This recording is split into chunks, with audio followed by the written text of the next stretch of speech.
The Caemlyn road was not very different from a north road through the two rivers. It was considerably wider, of course, and showed the wearer much more use, but it was still hard-packed dirt, lined on either side by trees that would not have been at all out of place in the two rivers, especially since only the evergreens carried a leaf. The land itself was different, though, for by midday the road entered low hills. For 2 days the road ran through the hills, cut right through them sometimes, if they were wide enough to have made the road go much out of its way, and not so big as to have made digging through too difficult. As the angle of the sun shifted each day, it became apparent that the road, for all it appeared straight to the eye, curved slowly southward as it ran east. Rand had daydreamed over Master Orvaire's old map. Half the boys in Eamon's Field had daydreamed over it, and as he remembered, the road curved around something called the Hills of Abshire until it reached Whitebridge.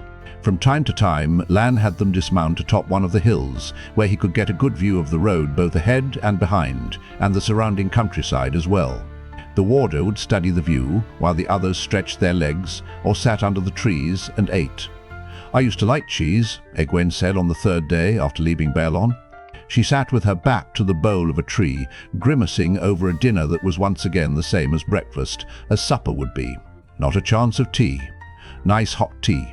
She pulled her cloak tighter and shifted around the tree in a vain effort to avoid the swirling wind.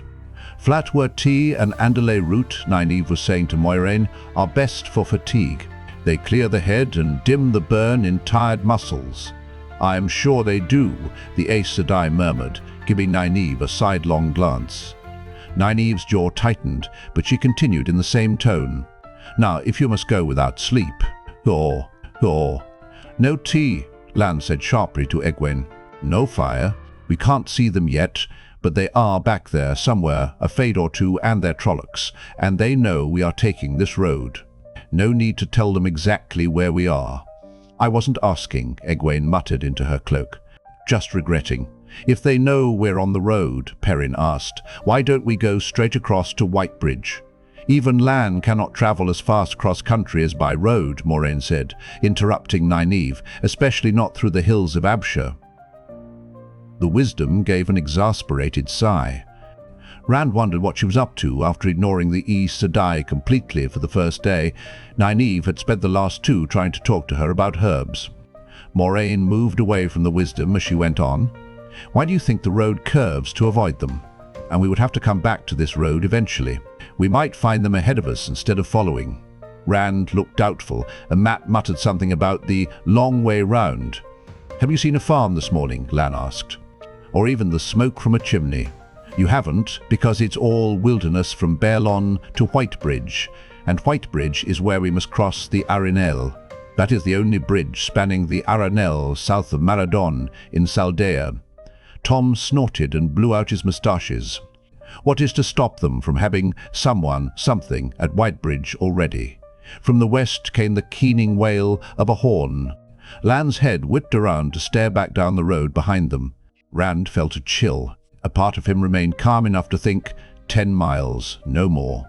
"Nothing stops them, Bleeman," the warder said. "We trust to the light and luck. But now we know for certain there are trollocs behind us." Moiraine dusted her hands.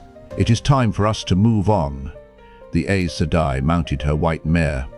That set off a scramble for the horses, speeded by a second winding of the horn.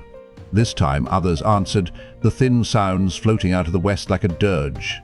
Rand made ready to put Cloud to a gallop right away, and everyone else settled their reins with the same urgency. Everyone except Lan and Moiraine. The warder and the Aes Sedai exchanged a long look. "Keep them moving, Moiraine Sedai," Lan said finally. "I will return as soon as I am able. You will know if I fail." Putting a hand on Mandab's saddle, he vaulted to the back of the black stallion and galloped down the hill, heading west. The horns sounded again. "The light go with you, last Lord of the Seven Towers," Moiraine said, almost too softly for Rand to hear. Drawing a deep breath, she turned Aldib to the east. "We must go on," she said, and started off at a slow, steady trot. The others followed her in a tight file. Rand twisted once in his saddle to look for Lan, but the warder was already lost to sight among the low hills and leafless trees. Last Lord of the Seven Towers, she had called him. He wondered what that meant. He had not thought anyone besides himself had heard, but Tom was chewing the ends of his moustaches, and he had a speculative frown on his face. The gleeman seemed to know a great many things. The horns called and answered once more behind them. Rand shifted in his saddle. They were closer this time, he was sure of it. 8 miles, maybe 7.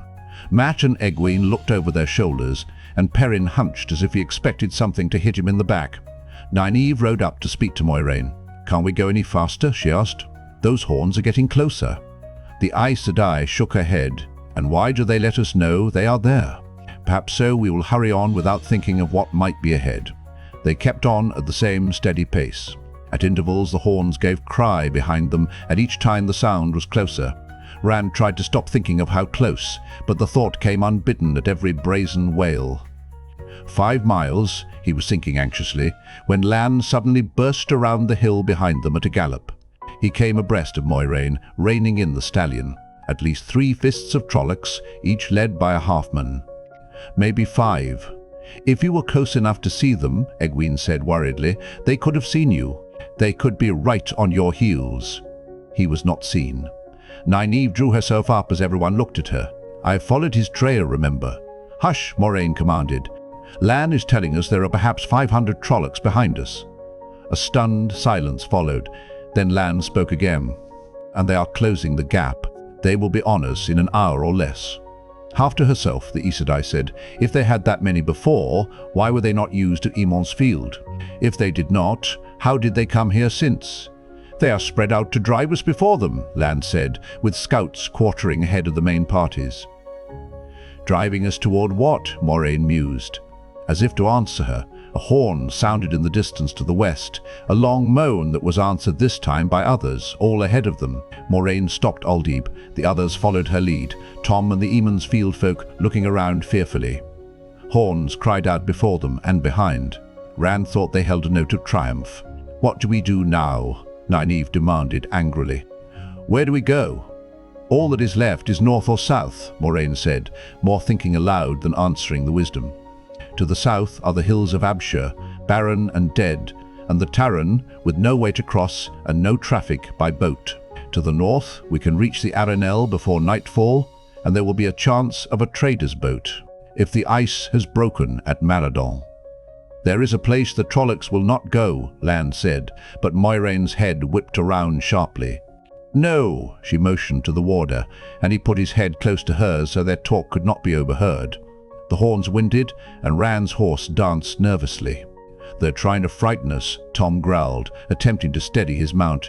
He sounded half angry and half as if the Trollocs were succeeding. "They're trying to scare us until we panic and run. They'll have us then."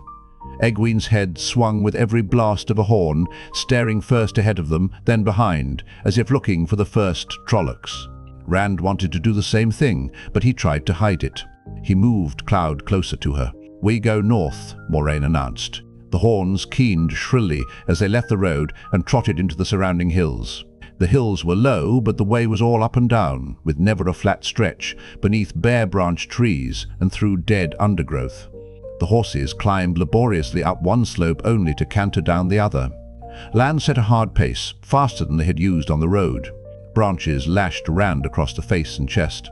Old creepers and vines caught his arms, and sometimes snagged his foot right out of the stirrup. The keening horns came ever closer, and ever more frequently.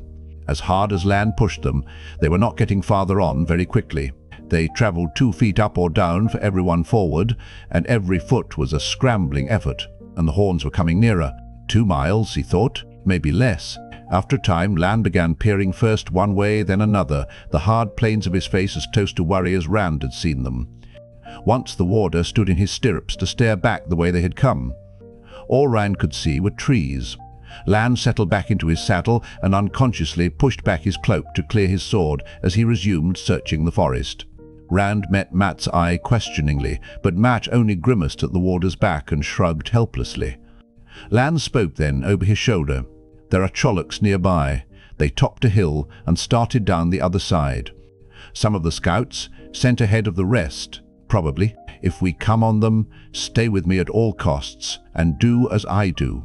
We must keep on the way we are going." "Blood and ashes," Tom muttered. Nynaeve motioned to Egwene to keep close. Scattered stands of evergreens provided the only real cover, but Rand tried to peer in every direction at once, his imagination turning grey tree trunks caught out of the corner of his eye into Trollocs. The horns were closer too, and directly behind them. He was sure of it. Behind and coming closer, they topped another hill. Below them, just starting up the slope, marched Trollocs, carrying poles tipped with great loops of rope or long hooks. Many Trollocs. The line stretched far to either side, the ends out of sight, but at its center, directly in front of Lan, a Fade rode. The Myrddraal seemed to hesitate as the humans appeared atop the hill, but in the next instant it produced a sword with the black blade Rand remembered so queasily and waved it over its head. The line of Trollocs scrambled forward. Even before the Myrddraal moved, Lan's sword was in his hand. "Stay with me," he cried, and Mandar plunged down the slope toward the Trollocs. "For the Seven Towers!" he shouted. Rand gulped and booted the grey forward. The whole group of them streamed after the warder. He was surprised to find Tam's sword in his fist. Caught up by Lan's cry, he found his own. Manetherin. Manetherin. Perrin took it up. Manetherin. Manetherin. But Mat shouted, "Karai and Kaldazar. Karai and Elisande. Al Elisande." The Fade's head turned from the Trollocs to the riders charging toward him. The black sword froze over its head, and the opening of its cowl swiveled, searching among the oncoming horsemen. Then Lan was on the Myrddraal, as the human folk fell on the Trolloc line. Warder's blade met black steel from the forges at Thakandar with a clang like a great bell, the toll echoing in the hollow, a flash of blue light filling the air like sheet lightning. Beast, muzzled almost, men swarmed around each of the humans, catch-poles and hooks flailing. Only Lan and the Myrddraal did they avoid. Those two fought in a clear circle, black horses matching step for step, swords matching stroke for stroke. The air flashed and pealed. Cloud rolled his eyes and screamed, rearing and lashing out with his hooves at the snarling, sharp-toothed faces surrounding him. Heavy bodies crowded shoulder to shoulder around him. Digging his heels in ruthlessly, Rand forced the grey on regardless, swinging his sword with little of the skill Lan had tried to impart, hacking as if hewing wood. Egwene. Desperately he searched for her as he kicked the grey onward, slashing a path through the hairy bodies as though chopping undergrowth. Moraine's white mare dashed and cut at the slightest touch of the Aes Sedai's hand on the reins. Her face was as hard as Lan's as her staff lashed out. Flame enveloped Trollocs, then burst with a roar that left misshapen forms unmoving on the ground. Nynaeve and Egwene rode close to the Aes Sedai with frantic urgency, teeth bared almost as fiercely as the Trollocs, belt knives in hand. Those short blades would be no use at all if a Trolloc came close. Rand tried to turn Cloud toward them, but the grey had the bit in his teeth. Screaming and kicking, Cloud struggled forward, however hard Rand tugged at the reins. Around the three women, a space opened as Trollocs tried to flee from Moiraine's staff, but as they attempted to avoid her, she sought them out. Fires roared, and the Trollocs howled in rage and fury. Above roar and howl crashed the tolling of the warder's sword against the Myrddraals. The air flared blue around them, flared again. Again.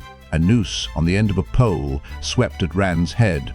With an awkward slash, he cut the catchpole in two, then hacked the goat-faced Trolloc that held it. A hook caught his shoulder from behind and tangled in his cloak, jerking him backwards. Frantically, almost losing his sword, he clutched the pommel of his saddle to keep his seat. Cloud twisted, shrieking. Rand hung onto saddle and reins desperately. He could feel himself slipping inch by inch, falling to the hook. Cloud swung around. For an instant, Rand saw Perrin, half out of his saddle, struggling to wrest his axe away from three Trollocs. They had him by one arm and both legs. Cloud plunged, and only Trollocs filled Rand's eyes. A Trolloc dashed in and seized Rand's leg, forcing his foot free of the stirrup. Panting, he let go of the saddle to stab it. Instantly, the hook pulled him out of the saddle. To Cloud's hindquarters, his death grip on the reins was all that kept him from the ground. Cloud reared and shrieked, and in that same moment the pulling vanished. The Trolloc at his leg threw up its hands and screamed. All of the Trollocs screamed, a howl like all the dogs in the world gone mad. Around the humans, Trollocs fell, writhing to the ground, tearing at their hair, clawing their own faces. All of the Trollocs, biting at the ground, snapping at nothing, howling, howling, howling. Then Rand saw the Myrddraal, still upright in the saddle of its madly dancing horse, black sword still flailing. It had no head. "It won't die until nightfall," Tom had to shout between heavy breaths over the unrelenting screams. "Not completely. That is what I've heard anyway." "Ride!" Lan shouted angrily. The warder had already gathered Moiraine and the other two women and had them halfway up the next hill. This is not all of them. Indeed, the horns dirged again, above the shrieks of the Trollocs on the ground, to east and west and south. For a wonder, Mat was the only one who had been unhorsed. Rand trotted toward him, but Mat tossed a noose away from him with a shudder, gathered his bow and scrambled into his saddle unaided, though rubbing at his throat. The horns bayed like hounds with the scent of a deer. Hounds closing in. If Lan had set a hard pace before, he doubled it now, till the horses scrabbled uphill faster than they had gone down before, then nearly threw themselves at the other side. But still the horns came ever nearer, until the guttural shouts of pursuit were heard whenever the horns paused, until eventually the humans reached a hilltop just as Trollocs appeared on the next hill behind them. The hilltop blackened with Trollocs, snouted, distorted faces howling, and 3 Myrddraal overawed them all. Only 100 spans separated the two parties. Rand's heart shriveled like an old grape. 3. The Myrddraal's black swords rose as one. Trollocs boiled down the slope, thick, triumphant cries rising, catchpoles bobbing above as they ran. Moiraine climbed down from Aldib's back. Calmly she removed something from her pouch, unwrapped it. Rand glimpsed dark ivory, the Angreal. With Angreal in one hand and staff in the other, the Aes Sedai set her feet, facing the onrushing Trollocs and the Fades' black swords, raised her staff high and stabbed it down into the earth. The ground rang like an iron kettle struck by a mallet. The hollow clang dwindled, faded away. For an instant then, it was silent. Everything was silent. The wind died. The Trolloc cries stilled. Even their charge forward slowed and stopped. For a heartbeat, everything waited. Slowly the dull ringing returned, changing to a low rumble, growing until the earth moaned. The ground trembled beneath Cloud's hooves. This was Aes Sedai work like the stories told about. Rand wished he were 100 miles away. The tremble became a shaking that set the trees around them quivering. The grey stumbled and nearly fell. Even Mandab and riderless Aldib staggered as if drunk, and those who rode had to cling to reins and manes, to anything to keep their seats. The Aes Sedai still stood as she had begun, holding the Angreal and her upright staff thrust into the hilltop, and neither she nor the staff moved an inch, for all that the ground shook and shivered around her. Now the ground rippled, springing out from in front of her staff, lapping toward the Trollocs like ripples on a pond, ripples that grew as they ran, toppling old bushes, flinging dead leaves into the air, growing, becoming waves of earth, rolling toward the Trollocs. Trees in the hollow lashed like switches in the hands of small boys.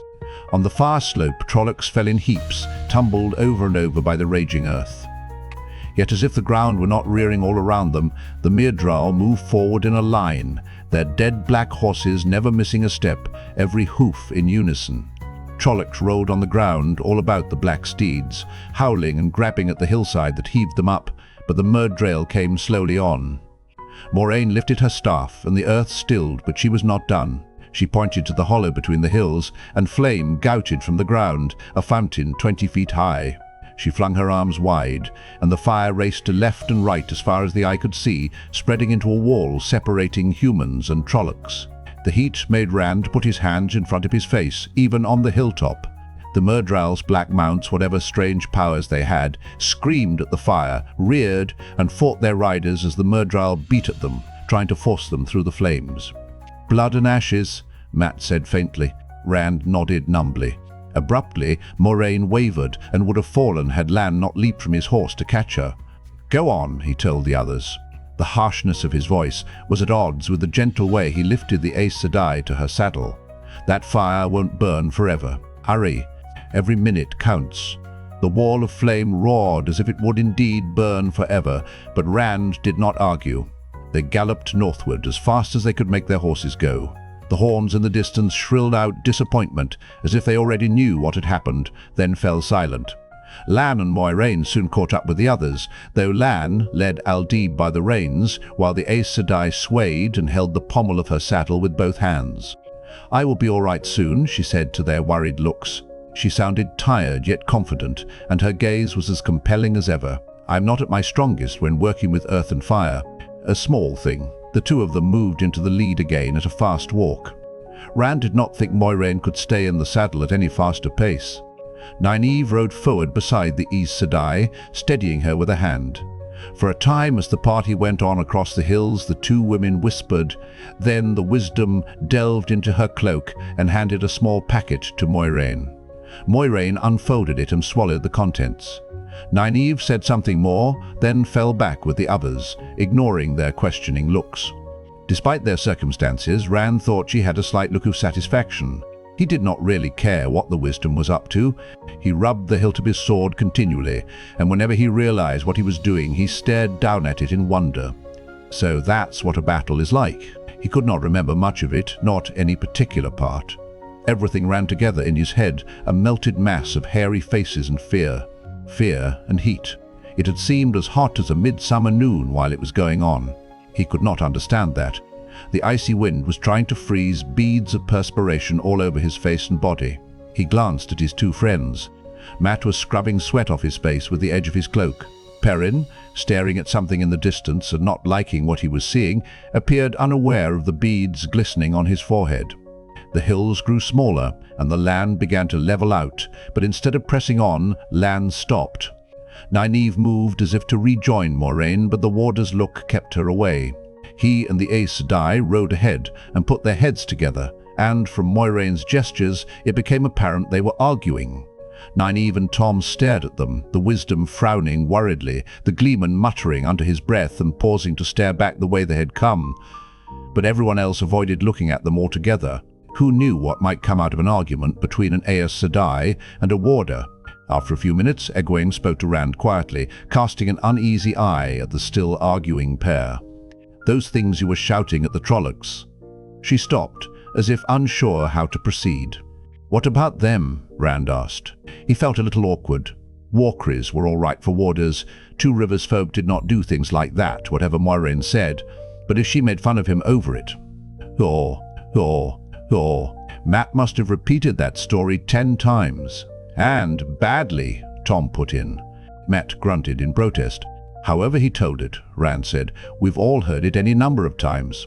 Besides, we had to shout something. I mean, that's what you do at a time like that. You heard lamb." "And we have a right," Perrin added thoughtfully. "Moiraine says we're all descended from those Manathern people. They fought the Dark One, and we're fighting the Dark One. That gives us a right." Egwene sniffed as if to show what she thought of that. "I wasn't talking about that." "What? What was it you were shouting, Mat?" Mat shrugged uncomfortably. "I don't remember." He stared at them defensively. "Well, I don't. It's all foggy. I don't know what it was, or where it came from, or what it means." He gave a self-deprecating laugh. "I don't suppose it means anything. I think it does," Egwene said slowly. "When you shouted, I thought, just for a minute, I thought I understood you. But it's all gone now." She sighed and shook her head. "Perhaps you're right. Strange what you can imagine at a time like that, isn't it?" "Karai and Kaldazar," Moiraine said. They all twisted to stare at her. "Karai and Elisander, Elisamde, for the honor of the Red Eagle, for the honor of the Rose of the Sun, the Rose of the Sun, the ancient war cry of Manatheren, and the war cry of its last king. Eldrin was called the Rose of the Sun." Moraine's smile took in Egwene and Mat both, though her gaze may have rested a moment longer on him than on her. The blood of Aemon's line is still strong in the Two Rivers. The old blood still sings. Mat and Egwene looked at each other, while everyone else looked at them both. Egwene's eyes were wide, and her mouth kept quirking into a smile that she bit back every time it began, as if she was not sure just how to take this talk of the old blood. Mat was sure, from the scowling frown on his face. Rand thought he knew what Mat was thinking. The same thing he was thinking. If Matt was a descendant of the ancient kings of Manetheren, maybe the Trollocs were really after him and not all three of them. The thought made him ashamed. His cheeks coloured, and when he caught a guilty grimace on Perrin's face, he knew Perrin had been having the same thought. "I can't say that I've ever heard the like of this," Tom said after a minute. He shook himself and became brusque. "Another time I might even make a story out of it. But right now, Thor. Do you intend to remain here for the rest of the day, Aes Sedai?" "No," Moiraine replied, gathering her reins. A Trolloc horn keened from the south, as if to emphasize her word. More horns answered, east and west. The horses whickered and sidled about nervously. "They have passed the fire," Lan said calmly. He turned to Moiraine.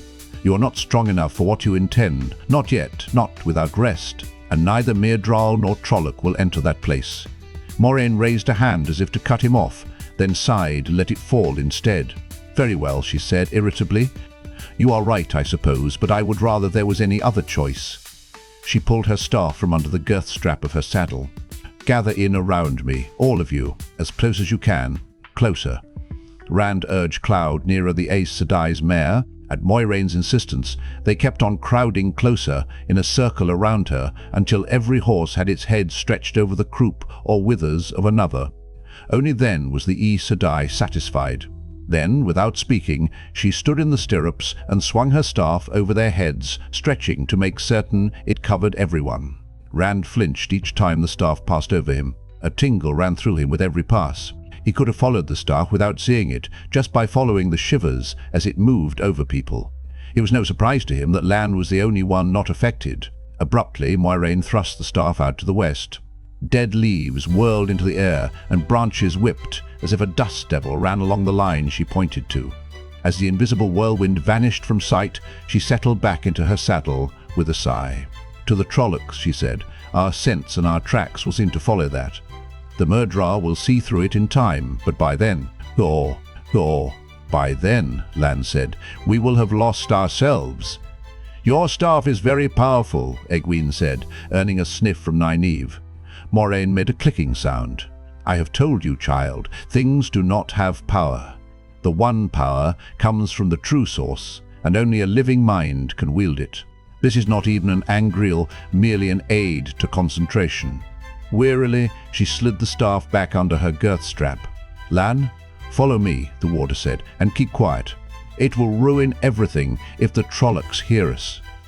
He led the way north again, not at the crashing pace they had been making, but rather in the quick walk with which they had travelled the Caemlyn road. The land continued to flatten, though the forest remained as thick. Their path was no longer straight, as it had been before, for Lan chose out a route that meandered over hard ground and rocky outcrops, and he no longer let them force their way through tangles of brush, instead taking the time to make their way around. Now and again he dropped to the rear, intently studying the trail they made. If anyone so much as coughed, it drew a sharp grunt from him. Nynaeve rode beside the Aes Sedai, concern battling dislike on her face. And there was a hint of something more, Rand thought, almost as if the wisdom saw some goal in sight. Moraine's shoulders were slumped, and she held her reins and the saddle with both hands, swaying with every step Aldeeb took. It was plain that laying the false trail, small as that might have seemed beside producing an earthquake and a wall of flame, had taken a great deal out of her, strength she no longer had to lose. Rand almost wished the horns would start again. At least they were a way of telling how far back the Trollocs were, and the Fades. He kept looking behind them and so was not the first to see what lay ahead. When he did, he stared, perplexed. A great, irregular mass stretched off to either side out of sight, in most places as high as the trees that grew right up to it, with even taller spires here and there. Leafless vines and creepers covered it all in thick layers. A cliff? The vines will make climbing easy, but will never get the horses up. Suddenly, as they rode a little closer, he saw a tower. It was clearly a tower, not some kind of rock formation, with an odd, pointed dome on the top. "A city," he said, "and a city wall, and the spires were guard towers on the wall." His jaw dropped. It had to be 10 times as big as Baelon, 50 times as big. Matt nodded. "A city," he agreed. "But what's a city doing in the middle of a forest like this?" "And without any people," Perrin said. When they looked at him, he pointed to the wall. Would people let vines grow over everything like that? You know how creepers can tear down a wall. Look how it's fallen. What Rand saw adjusted itself in his mind again. It was as Perrin said, and almost every low place in the wall was a brush-covered hill, rubble from the collapsed wall above. No two of the guard towers were the same height. I wonder what city it was, Egwene mused. I wonder what happened to it. I don't remember anything from Papa's map. It was called Aridhol, Moraine said. In the days of the Trolloc Wars, it was an ally of Manetheren. Staring at the massive walls, she seemed almost unaware of the others, even of Nynaeve, who supported her in the saddle with a hand on her arm. Later, Aridhol died, and this place was called by another name. What name? Mat asked. Here, Lan said. He stopped Mandarb in front of what had once been a gate wide enough for 50 men to march through abreast. Only the broken, vine-encrusted watchtowers remained. Of the gates there was no sign. We enter here. Trolloc horns shrieked in the distance. Lan peered in the direction of the sound, then looked at the sun halfway down toward the treetops in the west. They have discovered it's a false trail. Come, we must find shelter before dark. What name? Mat asked again. Moraine answered as they rode into the city. Shadar Logoth, she said. It is called Shadar Logoth. Broken paving stones crunched under the horses' hooves as Lan led the way into the city. The entire city was broken, what Rand could see of it, and as abandoned as Perrin had said. Not so much as a pigeon moved, and weeds, mainly old and dead, sprouted from cracks in walls as well as pavement. More buildings had roofs fallen in than had them whole. Tumbled walls spilled fans of brick and stone into the streets. Towers stopped, abrupt and jagged like broken sticks. Uneven rubble hills with a few stunted trees growing on their slopes could have been the remains of palaces or of entire blocks of the city. Yet what was left standing was enough to take Rand's breath. The largest building in Baerlon would have vanished in the shadows of almost anything here. Pale marble palaces topped with huge domes met him wherever he looked. Every building appeared to have at least one dome, some had 4 or 5, and each one shaped differently. Long walks lined by columns ran hundreds of paces to towers that seemed to reach the sky. At every intersection stood a bronze fountain, or the alabaster spire of a monument, or a statue on a pedestal. If the fountains were dry, most of the spires toppled and many of the statues broken. What remained was so great that he could only marvel. And I thought Baerlon was a city. Burn me, but Tom must have been laughing up his sleeve. Moraine and Lan, too. He was so caught up in staring that he was taken by surprise when Lan suddenly stopped in front of a white stone building that had once been twice as big as the Stag and Lion in Baerlon. There was nothing to say what it had been when the city lived and was great, perhaps even an inn. Only a hollow shell remained of the upper floors. The afternoon sky was visible through empty window frames, glass and wood alike long since gone, but the ground floor seemed sound enough. Moiraine, hands still on the pommel, studied the building intently before nodding. This will do. Lan leaped from his saddle and lifted the Aes Sedai down in his arms. Bring horses inside, he commanded. Find a room in the back to use for a stable. Move, farm boys. This isn't the village green. He vanished inside, carrying the Aes Sedai. Nynaeve scrambled down and hurried after him, clutching her bag of herbs and ointments. Egwene was right behind her. They left their mounts standing. Bring the horses inside, Tom muttered wryly and puffed out his moustaches. He climbed down, stiff and slow, knuckled his back, and gave a long sigh, then took Aldib's reins. Well, he said, lifting an eyebrow at Rand and his friends. They hurried to dismount and gathered up the rest of the horses. The doorway, without anything to say there had ever been a door in it, was more than big enough to get the animals through, even 2 abreast. Inside was a huge room as wide as the building, with a dirty tile floor and a few ragged wall hangings, faded to a dull brown that looked as if they would fall apart at a touch. Nothing else. Lan had made a place in the nearest corner for Moiraine with his cloak and hers. Nynaeve, muttering about the dust, knelt beside the Aes Sedai, digging in her bag, which Egwene held open. I may not like her, it is true, Nynaeve was saying to the warder as Rand, leading Bella and Cloud, came in behind Tom, but I help anyone who needs my help, whether I like them or not. I made no accusation, wisdom. I only said, have a care with your herbs. She gave him a look from the corner of her eye. The fact is, she needs my herbs, and so do you. Her voice was acerbic to start and grew more tart as she spoke.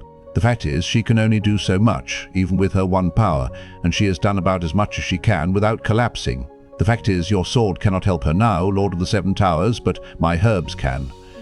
Moraine laid a hand on Lan's arm. Be at ease, Lan. She means no harm. She simply does not know. The warder snorted derisively. Nynaeve stopped digging in her bag and looked at him, frowning, but it was to Moiraine she spoke. There are many things I don't know.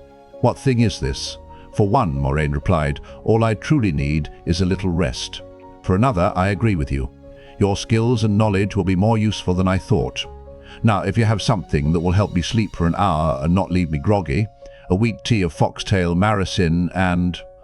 Rand missed the last of it as he followed Tom into a room behind the first, a chamber just as big and even emptier. Here was only the dust, thick and undisturbed until they came. Not even the tracks of birds or small animals marked the floor. Rand began to unsaddle Baylor and Cloud, and Tom, Aldib and his gelding, and Perrin, his horse, and Mandab. All but Matt. He dropped his reins in the middle of the room. There were two doorways from the room besides the one by which they had entered. "Alley," Matt announced, drawing his head back in from the first. They could all see that much from where they were. The second doorway was only a black rectangle in the rear wall. Matt went through slowly and came out much faster, vigorously brushing old cobwebs out of his hair. "Nothing in there," he said, giving the alleyway another look. "You going to take care of your horse?" Perrin said. He had already finished his own and was lifting the saddle from Mandab. Strangely, the fierce-eyed stallion gave him no trouble at all, though he did watch Perrin. "Nobody is going to do it for you." Matt gave the alley one last look and went to his horse with a sigh. As Rand laid Bella's saddle on the floor, he noticed that Matt had taken on a glum stare. His eyes seemed 1,000 miles away, and he was moving by rote. "Are you all right, Matt?" Rand said. Matt lifted the saddle from his horse and stood holding it. "Matt? Matt!" Matt gave a start and almost dropped the saddle. "What?" "Oh, I, Poise, of Ferdy, of the Braes House, Thor. I was just thinking." "Thinking?" Perrin hooted from where he was replacing Mandab's bridle with a hackamore. "You were asleep." Matt scowled. "I was thinking about Thor, about what happened back there, about those words. Thor." Everybody turned to look at him then, not just Rand, and he shifted uneasily. "Well, you heard what Moraine said. It's as if some dead man was speaking with my mouth. I don't like it." His scowl grew deeper when Perrin chuckled. "Aemon's war cry," she said. "Right? Maybe your Aemon come back again. The way you go on about how dull Aemon's field is, I'd think you would like that, being a king and hero reborn." "Don't say that." Tom drew a deep breath. Everybody stared at him now. "That is, dangerous talk, stupid talk. The dead can be reborn, or take a living body, and it is not something to speak of lightly." He took another breath to calm himself before going on. "The old blood," she said. "The blood, not a dead man. I've heard that it can happen, sometimes. Heard, though I never really thought. Thor.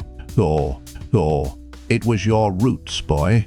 A line running from you to your father to your grandfather, right on back to Manetherin, and maybe beyond.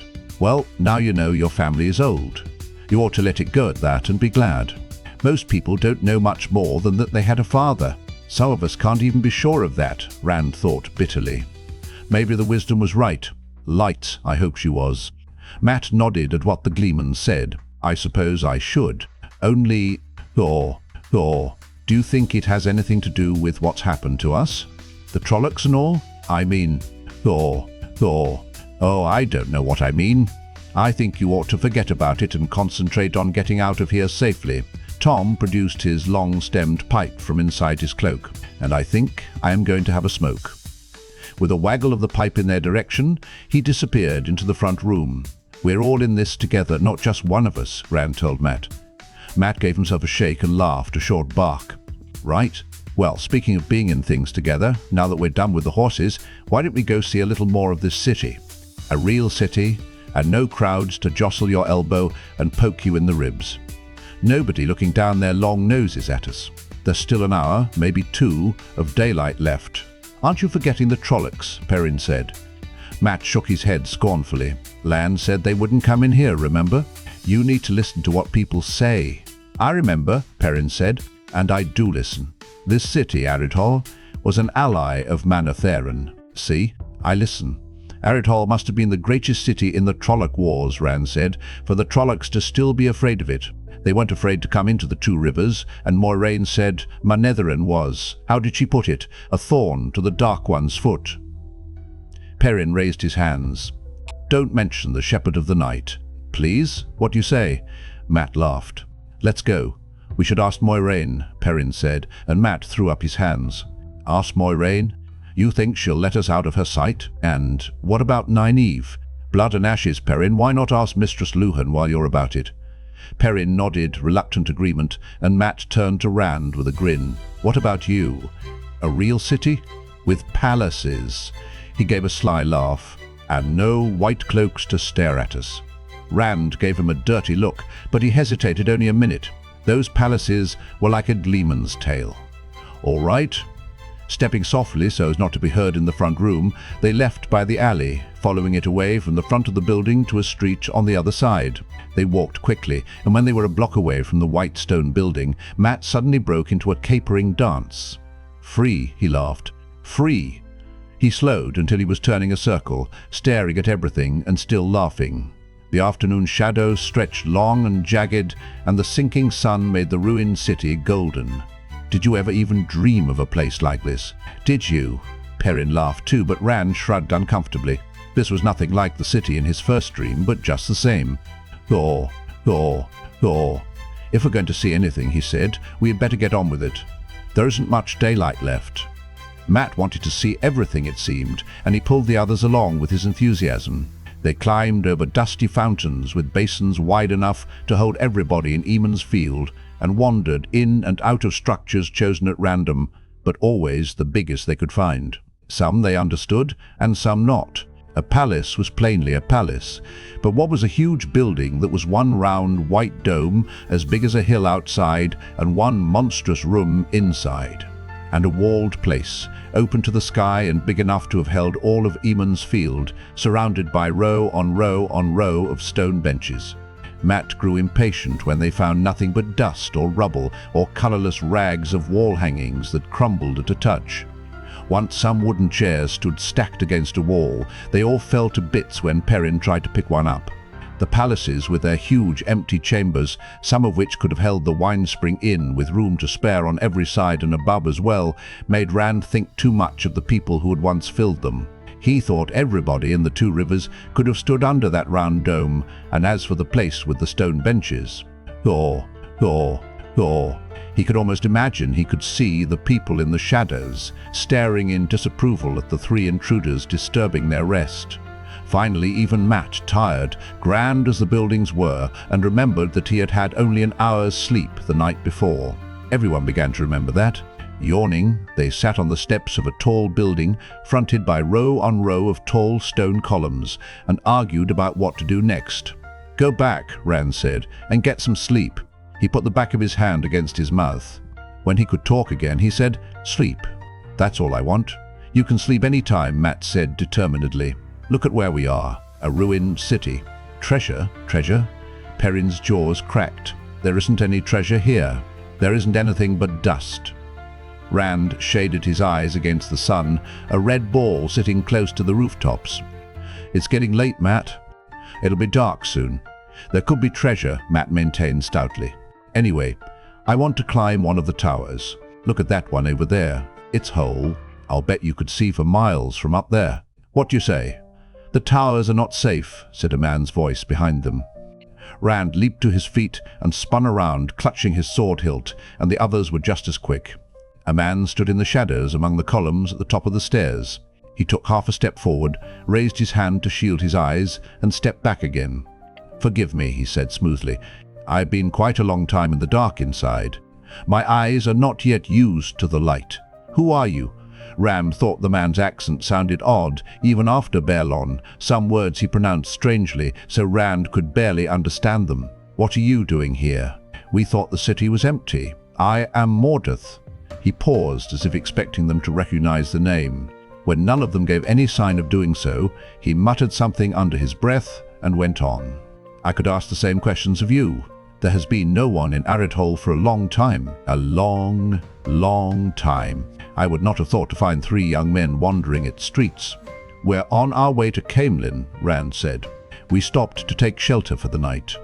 "Caemlyn," Mordoth said slowly, rolling the name around his tongue, then shook his head. "Shelter for the night, you say? Perhaps you will join me." "You still haven't said what you're doing here," Perrin said. "Why, I am a treasure hunter, of course. Have you found any?" Mat demanded excitedly. Rand thought Mordoth smiled, but in the shadows he could not be sure. "I have," the man said. "More than I expected. Much more. More than I can carry away. I never expected to find 3 strong, healthy young men. If you will help me move what I can take to where my horses are, you may each have a share of the rest. As much as you can carry. Whatever I leave will be gone, carried off by some other treasure hunter before I can return for it." "I told you there must be treasure in a place like this," Mat exclaimed. He darted up the stairs. "We'll help you carry it. Just take us to it." He and Mordoth moved deeper into the shadows among the columns. Rand looked at Perrin. "We can't leave him." Perrin glanced at the sinking sun and nodded. They went up the stairs warily, Perrin easing his axe in its belt loop. Rand's hand tightened on his sword, but Mat and Mordoth were waiting among the columns, Mordoth with arms folded, Mat peering impatiently into the interior. "Come," Mordoth said, "I will show you the treasure." He slipped inside and Mat followed. There was nothing for the others to do but go on. The hall inside was shadowy, but almost immediately Mordoth turned aside and took some narrow steps that wound around and down through deeper and deeper dark until they fumbled their way in pitch blackness. Rand felt along the wall with one hand, unsure there would be a step below, until his foot met it. Even Mat began to feel uneasy, judging by his voice, when he said, "It's awfully dark down here." "Yes, yes," Mordoth replied. The man seemed to be having no trouble at all with the dark. "There are lights below. Come." Indeed, the winding stairs abruptly gave way to a corridor dimly lit by scattered, smoky torches set in iron sconces on the walls. The flickering flames and shadows gave Rand his first good look at Mordoth, who hurried on without pausing, motioning them to follow. There was something odd about him, Rand thought, but he could not pick out what it was exactly. Mordoth was a sleek, somewhat overfed man with drooping eyelids that made him seem to be hiding behind something and staring. Short and completely bald, he walked as if he were taller than any of them. His clothes were certainly like nothing Rand had ever seen before either. Tight black breeches and soft red boots with the tops turned down at his ankles, a long red vest thickly embroidered in gold, and a snowy white shirt with wide sleeves, the points of his cuffs hanging almost to his knees. Certainly not the kind of clothes in which to hunt through a ruined city in search of treasure, but it was not that which made him seem strange either. Then the corridor ended in a tile-walled room, and he forgot about any oddities Mordoth might have. His gasp was an echo of his friend's.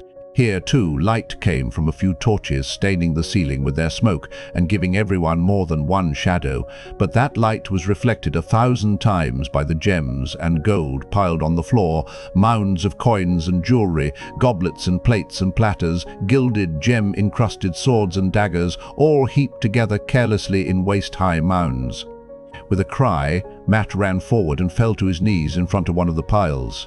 "Sacks," he said breathlessly, pawing through the gold. "We'll need sacks to carry all of this." "We can't carry it all," Rand said. He looked around helplessly. All the gold the merchants brought to Emond's Field in a year would not have made the 1,000th part of just one of those mounds. "Not now. It's almost dark." Perrin pulled an axe free, carelessly tossing back the gold chains that had been tangled around it. Jewels glittered along its shiny black handle, and delicate gold scrollwork covered the twin blades. "Tomorrow then," he said, hefting the axe with a grin. "Moraine and Lan will understand when we show them this." "You are not alone," Mordoth said. He had let them rush past him into the treasure room, but now he followed.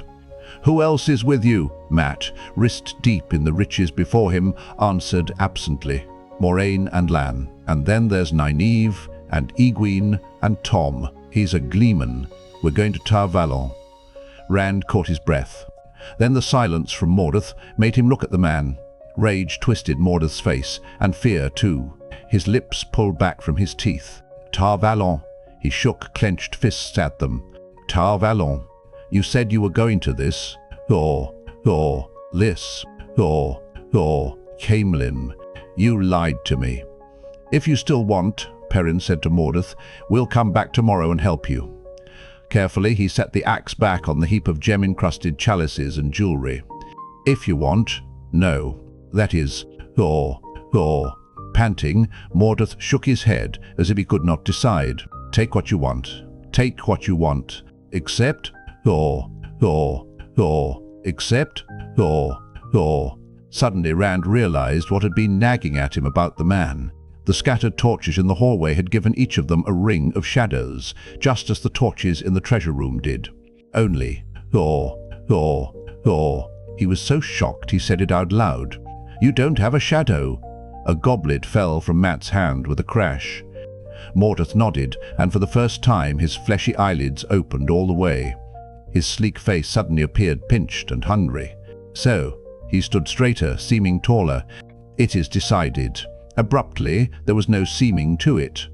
Like a balloon, Mordeth swelled, distorted, head pressed against the ceiling, shoulders butting the walls, filling the end of the room, cutting off escape. Hollow-cheeked, teeth bared in a rictus snarl, he reached out with hands big enough to engulf a man's head. With a yell, Rand leaped back. His feet tangled in a gold chain, and he crashed to the floor, the wind knocked out of him. Struggling for breath, he struggled at the same time for his sword, fighting his cloak, which had become wrapped around the hilt. The yells of his friends filled the room, and the clash of gold platters and goblets clattering across the floor. Suddenly, an agonized scream shivered in Rand's ears. Almost sobbing, he managed to inhale at last, just as he got the sword out of its sheath. Cautiously, he got to his feet, wondering which of his friends had given that scream. Perrin looked back at him, wide-eyed from across the room, crouched and holding his axe back, as if about to chop down a tree. Mat peered around the side of a treasure pile, clutching a dagger snatched from the trove. Something moved in the deepest part of the shadows left by the torches, and they all jumped. It was Mordeth, clutching his knees to his chest and huddled as deep into the furthest corner as he could get. He tricked us, Mat panted. It was some kind of trick. Mordeth threw back his head and wailed. Dust sifted down as the walls trembled. You are all dead, he cried. All dead. And he leaped up, diving across the room. Rand's jaw dropped, and he almost dropped the sword as well. As Mordeth dove through the air, he stretched out and thinned, like a tendril of smoke. As thin as a finger, he struck a crack in the wall tiles and vanished into it. A last cry hung in the room as he vanished, fading slowly away after he was gone. You are all dead. Let's get out of here, Perrin said faintly, firming his grip on his axe while he tried to face every direction at once. Gold ornaments and gems scattered unnoticed under his feet. But the treasure, Mat protested. We can't just leave it now. I don't want anything of his, Perrin said, still turning one way after another. He raised his voice and shouted at the walls. It's your treasure, you hear? We are not taking any of it. Rand stared angrily at Mat. Do you want him coming after us? Or are you going to wait here, stuffing your pockets until he comes back with 10 more like him? Mat just gestured to all the gold and jewels. Before he could say anything, though, Rand seized one of his arms and Perrin grabbed the other. They hustled him out of the room, Mat struggling and shouting about the treasure. Before they had gone 10 steps down the hall, the already dim light behind them began to fail. The torches in the treasure room were going out. Mat stopped shouting. They hastened their steps. The first torch outside the room winked out, then the next. By the time they reached the winding stairs, there was no need to drag Mat any longer. They were all running, with the dark closing in behind them. Even the pitch black of the stairs only made them hesitate an instant. Then they sped upwards, shouting at the top of their lungs. Shouting to scare anything that might be waiting, shouting to remind themselves they were still alive. They burst out into the hall above, sliding and falling on the dusty marble, scrambling out through the columns to tumble down the stairs and land in a bruised heap in the street. Rand untangled himself and picked Tam's sword up from the pavement, looking around uneasily. Less than half of the sun still showed above the rooftops. Shadows reached out like dark hands, made blacker by the remaining light, nearly filling the street. He shivered. The shadows looked like Mordoth, reaching. At least we're out of it. Matt got up from the bottom of the pile, dusting himself off in a shaky imitation of his usual manner. And at least are we? Perrin said. Rand knew it was not his imagination this time. The back of his neck prickled. Something was watching them from the darkness in the columns. He spun around, staring at the buildings across the way. He could feel eyes on him from there too. His grip tightened on his sword hilt, though he wondered what good it would be. Watching eyes seemed to be everywhere. The others licked around warily. He knew they could feel it too. "We stay in the middle of the street," he said hoarsely. They met his eyes. They looked as frightened as he felt. He swallowed hard. "We stay in the middle of the street, keep out of shadows as much as we can, and walk fast." "Walk very fast," Matt agreed fervently. The watchers followed them, or else there were lots of watchers, lots of eyes staring out of almost every building. Rand could not see anything move, hard as he tried, but he could feel the eyes, eager, hungry. He did not know which would be worse, thousands of eyes, or just a few following them. In the stretches where the sun still reached them, they slowed, just a little, squinting nervously into the darkness that always seemed to lay ahead. None of them was eager to enter the shadows. No one was really sure something might not be waiting. The watchers' anticipation was a palpable thing whenever shadows stretched across the street, barring their way. They ran through those dark places, shouting. Rand thought he could hear dry, rustling laughter. At last, with twilight falling, they came in sight of the white stone building they had left what seemed like days ago. Suddenly, the watching eyes departed. Between one step and the next, they vanished in a blink. Without a word, Rand broke into a trot, followed by his friends, then a full run that only ended when they haired through the doorway and collapsed, panting. A small fire burned in the middle of the tile floor, the smoke vanishing through a hole in the ceiling in a way that reminded Rand unpleasantly of Mordoth. Everyone except Lan was there, gathered around the flames, and their reactions varied considerably. Egwene, warming her hands at the fire, gave a start as the three burst into the room, clutching her hands to her throat. When she saw who it was, a relieved sigh spoiled her attempt at a withering look. Tom merely muttered something around his pipe stem, but Rand caught the word "fools" before the gleeman went back to poking the flames with a stick. "You wool-headed witlings," the wisdom snapped. She bristled from head to foot, her eyes glittered, and bright spots of red burned on her cheeks. "Why under the light did you run off like that? Are you all right? Have you no sense at all? Lan is out looking for you now, and you'll be luckier than you deserve if he does not pound some sense into the lot of you when he gets back." The Aes Sedai's face betrayed no agitation at all, but her hands had loosed a white-knuckled grip on her dress at the sight of them. Whatever Nynaeve had given her must have helped, for she was on her feet. "You should not have done what you did," she said in a voice as clear and serene as a waterwood pond. "We will speak of it later. Something happened out there, or you would not be falling all over one another like this. Tell me, you said it was safe," Matt complained, scrambling to his feet. "You said Aridhol was an ally of Manetheren, and Trollocs wouldn't come into the city, and—" Moraine stepped forward so suddenly that Matt cut off with his mouth open, and Rand and Perrin paused in getting up, halfway crouched or on their knees. "Trollocs? Did you see Trollocs inside the walls?" Rand swallowed. "Not Trollocs," he said, and all three began talking excitedly, all at the same time. Everyone began in a different place.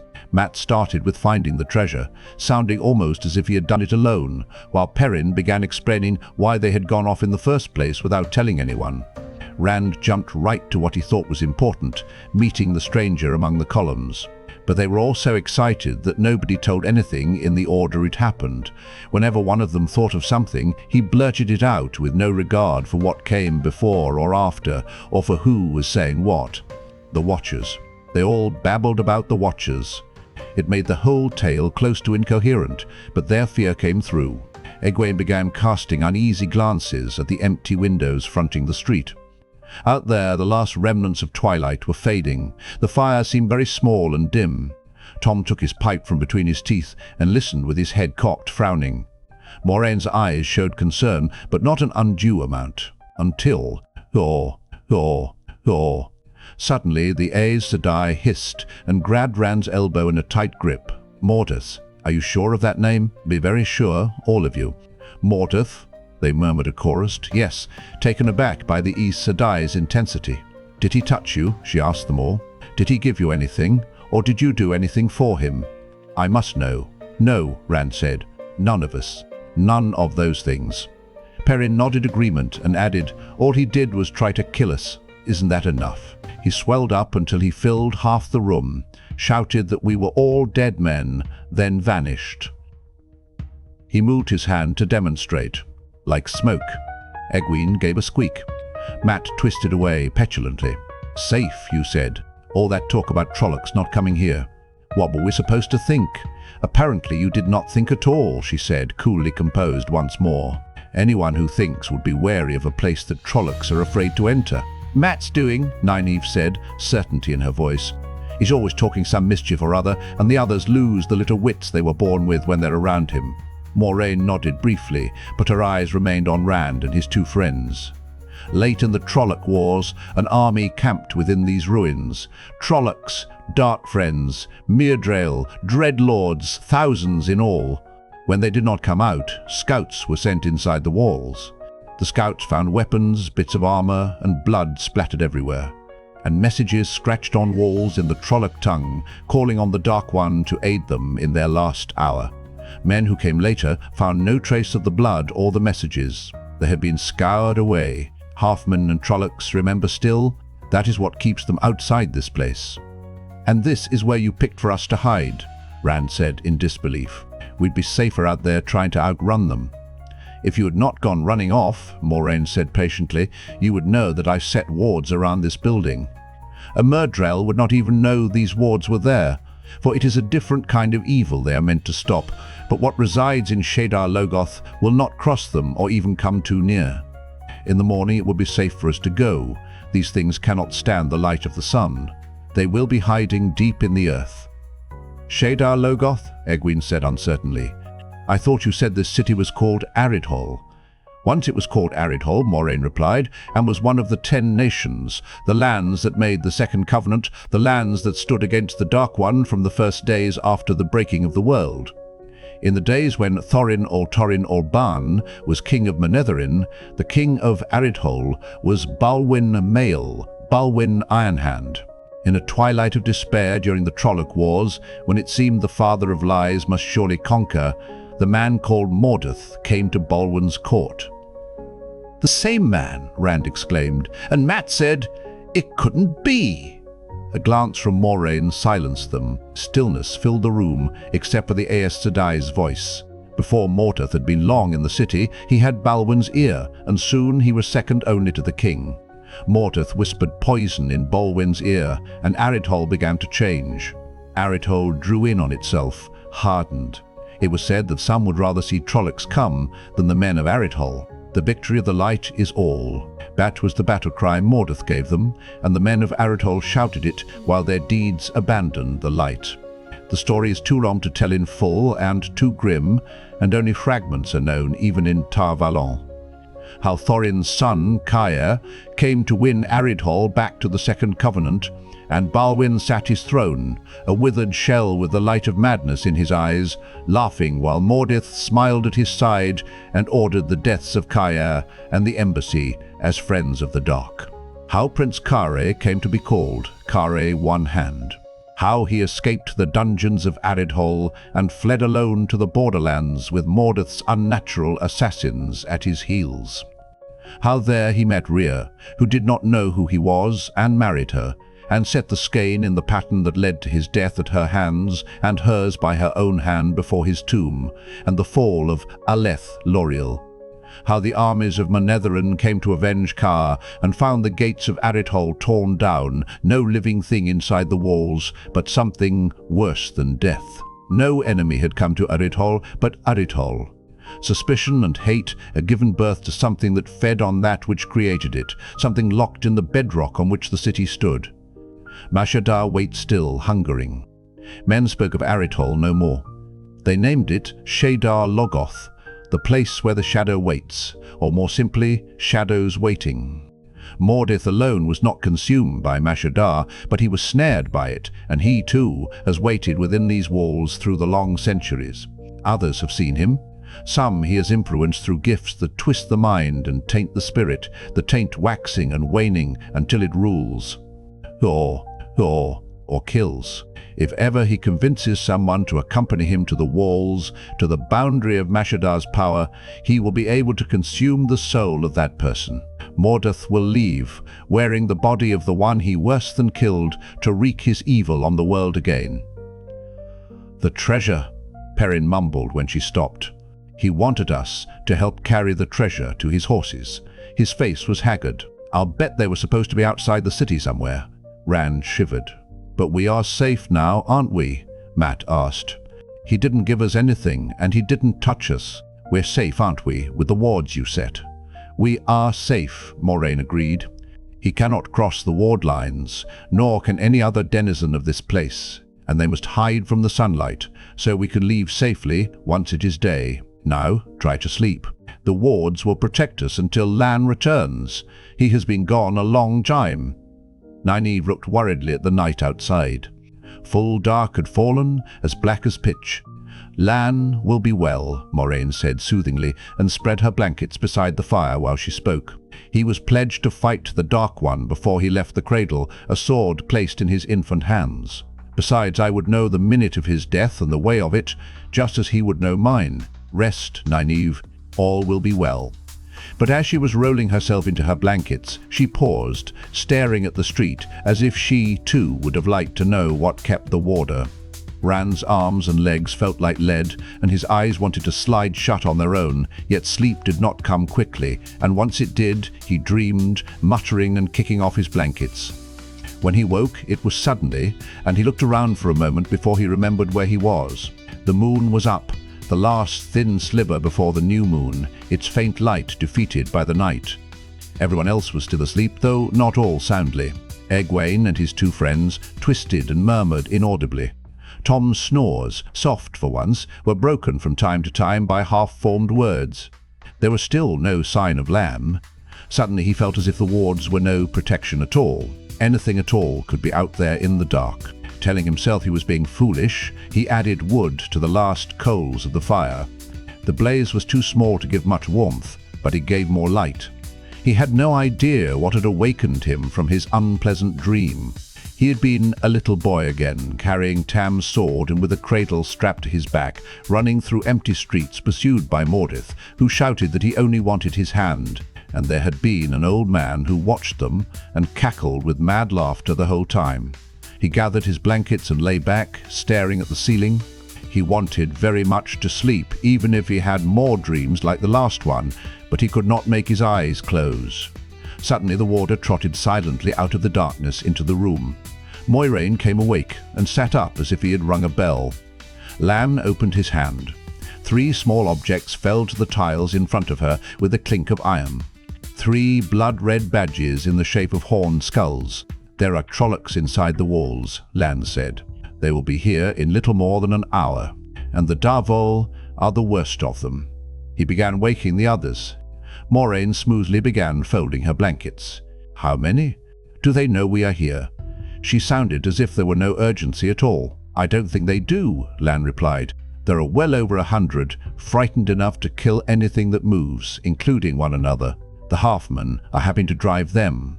4 just to handle one fist, and even the Murdral seem to want nothing more than to pass through the city and out as quickly as possible.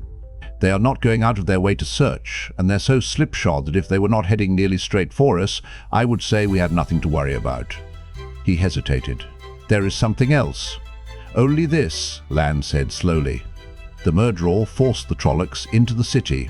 What forced the Murdral? Everyone had been listening in silence. Now Tom cursed under his breath, and Egwene breezed a question. "The Dark One?" "Don't be a fool, girl," Nynaeve snapped. "The Dark One is bound in Sheol Ghul by the Creator. For the time being, at least," Moiraine agreed. "No, the Father of Lies is not out there, but we must leave in any case." Nynaeve eyed her narrowly. "Leave the protection of the wards, and cross Shadar Logoth in the night. Or stay here and face the Trollocs," Moiraine said. "To hold them off here would require the One Power. It would destroy the wards and attract the very thing the wards are meant to protect against. Besides, As well, build a signal fire atop one of those towers for every halfman within 20 miles. To leave is not what I would choose to do, but we are the hare, and it is the hounds who dictate the chase." "What if there are more outside the walls?" Matt asked. "What are we going to do?" "We will use my original plan," Moraine said. Lan looked at her. She held up a hand and added, "Which I was too tired to carry out before. But I am rested now, thanks to the wisdom. We will make for the river. There, with our backs guarded by the water, I can raise a smaller ward that will hold the Trollocs and half-men back until we can make rafts and cross over. Or better yet, we may even be able to hail a trader's boat coming down from Saudea." The faces of the Emon's fielders looked blank, Lan noticed. "Well, Trollocs and Murdrail loathe deep water. Trollocs are terrified of it. Neither can swim. A halfman will not wade anything more than waist deep, especially if it's moving. Trollocs won't do even that if they can find any way to avoid it. So once we get across the river, we're safe," Rand said, and the warder nodded. "The Murdral will find it almost as hard to make the Trollocs build rafts as it was to drive them into Shadar Logoth, and if they try to make them cross the Aranel that way, half will run away and the rest probably drown." "Get to your horses," Moraine said. "We are not across the river yet." As they left the white stone building on their nervously shifting horses, the icy wind came in gusts, moaning across the rooftops, whipping cloaks like banners, driving thin clouds across the thin sliver of the moon. With a quiet command to stay close, Lan led off down the street. The horses danced and tugged at the reins, eager to be away. Rand looked up warily at the buildings they passed, looming now in the night with their empty windows like eye sockets. Shadows seemed to move. Occasionally there was a clatter rubble, toppled by the wind. At least the eyes are gone. His relief was momentary. Why are they gone? Tom and the Eamon's fielders made a cluster with him, all keeping close enough to touch one another. Egwene's shoulders were hunched, as if she were trying to ease Bela's hooves to the pavement. Rand did not even want to breathe. Sound might attract attention. Abruptly he realized that a distance had opened ahead of them, separating them from the warder and the Aes Sedai. The two were indistinct shapes, a good 30 paces ahead. "We're falling behind," he murmured, and booted Cloud to a quicker step. A thin tendril of silver-grey fog drifted low across the street ahead of him. "Stop!" It was a strangled shout from Moiraine, sharp and urgent, but pitched not to carry far. Uncertain, he pulled up short. The splinter of fog lay completely across the street now, slowly fattening as if more were oozing out of the buildings on either side of the street. It was as thick as a man's arm now. Cloud whickered and tried to back further away as Egwene and Tom and the others came up on him. Their horses, too, tossed their heads and bridled against coming too near the fog. Lan and Moiraine rode slowly toward the fog, grown to as big around as a leg, stopping on the other side, well back. The Aes Sedai studied the branch of mist that separated them. Rand shrugged at a sudden itch of fear between his shoulder blades. A faint light accompanied the fog, growing as the foggy tentacle became fatter, but still only a little more than the moonlight. The horses shifted uneasily, even Aldib and Mandab. "What is it?" Nynaeve asked. "The evil of Shadar Logoth," Moiraine replied. Mashadar, unseeing, unthinking, moving through the city as aimlessly as a worm burrows through the earth. If it touches you, you will die. Rand and the others let their horses dance a few quick steps back, but not too far. As much as Rand would have given to be free of the Aes Sedai, she was as safe as home compared to what lay around them. "Then how do we join you?" Egwene said. "Can you kill it?" Or, clear away?" Moraine's laugh was bitter and short. "Mashadar is vast, girl, as vast as Shadar Logoth itself. The whole White Tower could not kill it. If I damaged it enough to let you pass, drawing that much of the one power would pull the half-men like a trumpet call. And Mashadar would rush in to heal whatever harm I did, rush in and perhaps catch us in its net." Rand exchanged looks with Egwene, then asked her question again. Moraine sighed before answering.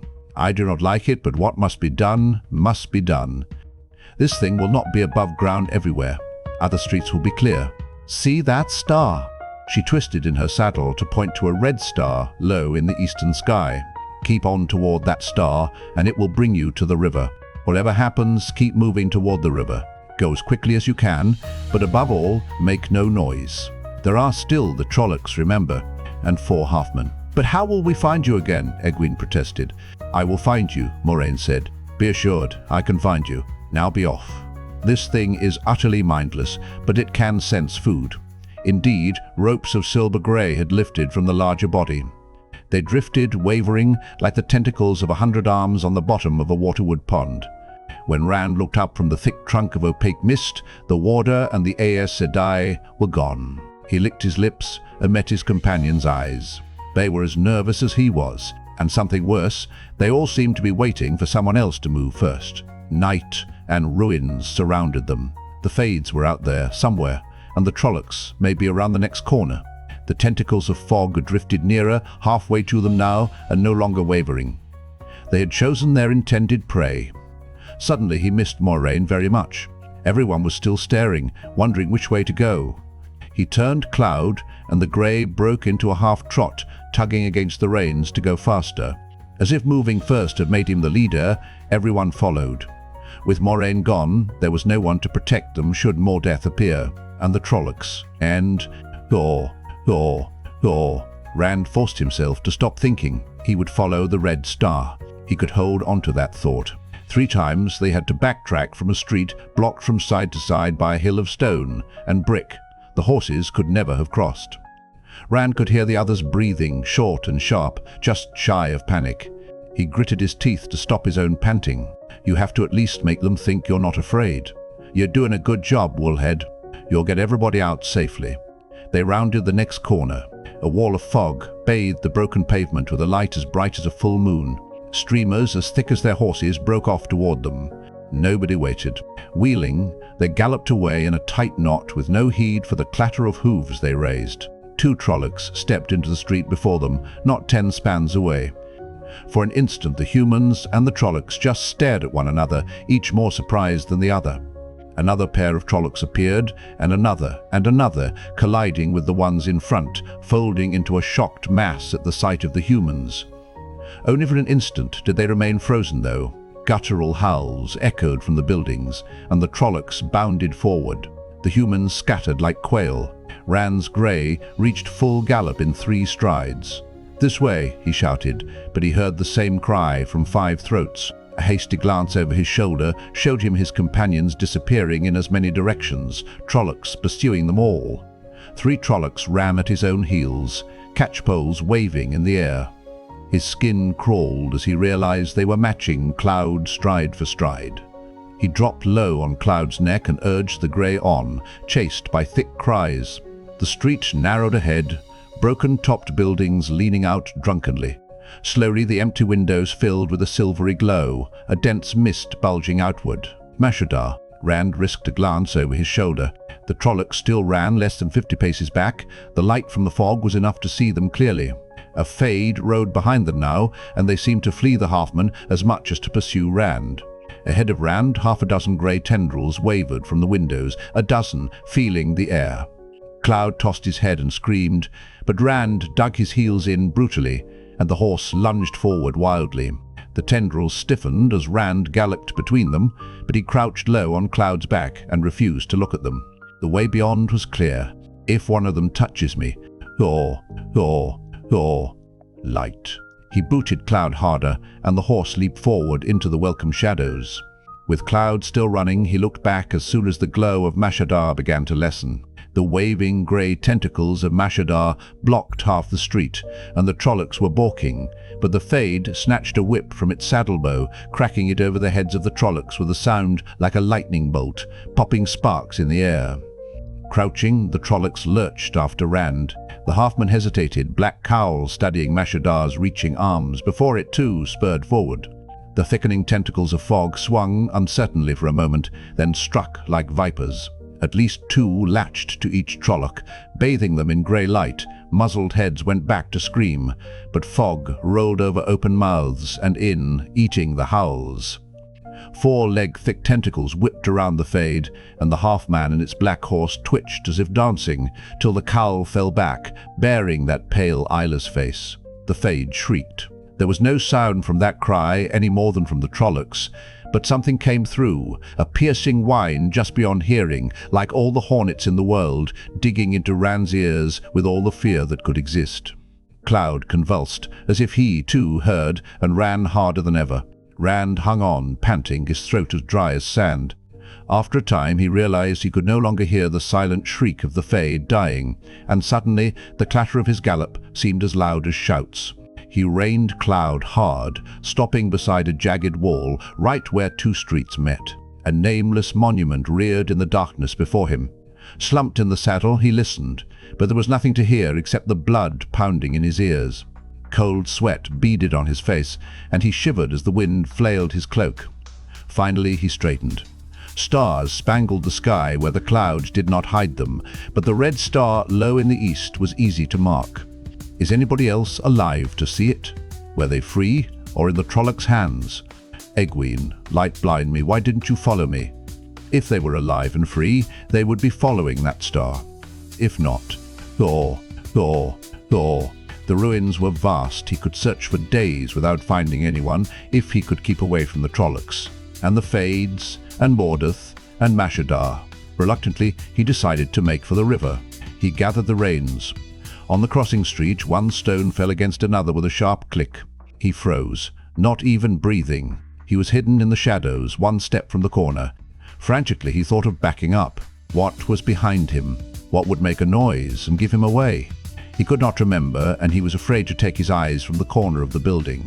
Darkness bulked at that corner, with the longer darkness of a shaft sticking out of it. Catchpole. Even as the thought flashed into Rand's head, he dug his heels into Cloud's ribs, and his sword flew from the scabbard. A wordless shout accompanied his charge, and he swung the sword with all of his might. Only a desperate effort stopped the blade short. With a yelp, Mat tumbled back, half falling off his horse and nearly dropping his bow. Rand drew a deep breath and lowered his sword. His arm shook. "Have you seen anybody else?" he managed. Mat swallowed hard before pulling himself awkwardly back into his saddle. Thor, just Trollocs." He put a hand to his throat and licked his lips. "Just Trollocs." "You?" Rand shook his head. "They must be trying to reach the river. We better do the same." Mat nodded silently, still feeling his throat, and they started toward the red star. Before they had covered 100 spans, the keening cry of a Trolloc horn rose behind them in the depths of the city. Another answered, from outside the walls. Rand shivered, but he kept to his slow pace, watching the darkest places and avoiding them when he could. After one jerk at his reins, as if he might gallop off, Mat did the same. Neither horn sounded again, and it was in silence that they came to an opening in the vine-shrouded wall where a gate had once been. Only the towers remained, standing broken-topped against the black sky. Mat hesitated at the gateway, but Rand said softly, "Is it any safer in here than out there?" He did not slow the grey, and after a moment Mat followed him out of Shadar Logoth, trying to look every way at once. Rand let out a slow breath. His mouth was dry. "We're going to make it. Light, we're going to make it." The walls vanished behind, swallowed by the night and the forest. Listening for the slightest sound, Rand kept the red star dead ahead. Suddenly Tom galloped by from behind, slowing only long enough to shout, "Ride, you fools!" A moment later, hunting cries and crashes in the brush behind him announced the presence of Trollocs on his trail. Rand dug in his heels, and Cloud sprang after the gleeman's gelding. What happens when we get to the river without Moiraine? Light, Egwene? Perrin sat his horse in the shadows, watching the open gateway, some little distance off yet, and absently ran his thumb along the blade of his axe. It seemed to be a clear way out of the ruined city, but he had sat there for 5 minutes studying it. The wind tossed his shaggy curls and tried to carry his cloak away, but he pulled the cloak back around him without really noticing what he was doing. He knew that Mat, and almost everyone else in Emond's Field, considered him slow of thought. It was partly because he was big and usually moved carefully. He had always been afraid he might accidentally break something or hurt somebody, since he was so much bigger than the boys he grew up with. But he really did prefer to think things all the way through if he could. Quick thinking, careless thinking, had put Mat into hot water one time after another, and Mat's quick thinking usually managed to get Rand, or him, or both, in the cookpot alongside Mat too. His throat tightened. "Light, don't think about being in a cookpot." He tried to order his thoughts again. Careful thought was the way. There had been some sort of square in front of the gate once, with a huge fountain in its middle. Part of the fountain was still there, a cluster of broken statues standing in a big, round basin, and so was the open space around it. To reach the gate, he would have to ride nearly 100 spans, with only the night to shield him from searching eyes. That was not a pleasant thought either. He remembered those unseen watchers too well. He considered the horns he had heard in the city a little while earlier. He had almost turned back, thinking some of the others might have been taken, before realizing that he could not do anything alone if they had been captured. Not against. What did Lan say? 100 Trollocs and 4 Fades. Moraine Sedai said, "Get to the river." He went back to consideration of the gate. Careful thought had not given him much, but he had made his decision. He rode out of the deeper shadow into the lesser darkness. As he did, another horse appeared from the far side of the square and stopped. He stopped too and felt for his axe. It gave him no great sense of comfort. If that dark shape was a Fade, Thor. "Rand," came a soft, hesitant call. He let out a long, relieved breath. "It's Perrin, Egwene," he called back, just as softly. It still sounded too loud in the darkness. The horses came together near the fountain. "Have you seen anybody else?" they both asked at the same time, and both answered by shaking their heads. "They'll be all right," Egwene muttered, patting Baela's neck. "Will they? Moraine Sedai and Lan will look after them," Perrin replied. "They will look after all of us once we get to the river." He hoped it was so. He felt a great relief once they were beyond the gate, even if there were Trollocs in the forest. Or Fades. He stopped that line of thought. The bare branches were not enough to keep him from guiding on the Red Star, and they were beyond Mordeth's reach now. That one had frightened him worse than the Trollocs ever had. Soon they would reach the river and meet Moiraine, and she would put them beyond the Trollocs' reach as well. He believed it because he needed to believe. The wind scraped branches together and rustled the leaves and needles on the evergreens. A nighthawk's lonely cry drifted in the dark, and he and Egwene moved their horses closer together as though they were huddling for warmth. They were very much alone. A Trolloc horn sounded somewhere behind them, quick, wailing blasts, urging the hunters to hurry, hurry. Then thick, half-human howls rose on their trail, spurred on by the horn. Howls that grew sharper as they caught the human scent. Perrin put his horse to a gallop, shouting, "Come on!" Egwene came, both of them booting their horses, heedless of noise, heedless of the branches that slapped at them. As they raced through the trees, guided as much by instinct as by the dim moonlight, Bella fell behind. Perrin loved back. Egwene kicked the mare and flailed her with the reins, but it was doing no good. By their sounds, the Trollocs were coming closer. He drew in enough not to leave her behind. "Hurry!" he shouted. He could make out the Trollocs now, huge dark shapes bounding through the trees, bellowing and snarling to chill the blood. He gripped the haft of his axe, hanging at his belt until his knuckles hurt. "Hurry, Egwene! Hurry!" Suddenly his horse screamed, and he was falling, tumbling out of the saddle as the horse dropped away beneath him. He flung out his hands to brace himself and splashed headfirst into icy water. He had ridden right off the edge of a sheer bluff into the Arenelle. The shock of freezing water ripped a gasp from him, and he swallowed more than a little before he managed to fight his way to the surface. He felt more than heard another splash and thought that Egwene must have come right after him. Panting and blowing, he treaded water. It was not easy to keep afloat. His coat and cloak were already sodden, and his boots had filled. He looked around for Egwene, but saw only the glint of moonlight on the black water, ruffled by the wind. "Egwene? Egwene." A spear flashed right in front of his eyes and threw water in his face. Others splashed into the river around him too. Guttural voices raised in argument on the riverbank, and the Trolloc spears stopped coming, but he gave up on calling for the time being. The current washed him downriver, but the thick shouts and snarls followed along the bank, keeping pace. Undoing his cloak, he let the river take it, a little less weight to drag him down.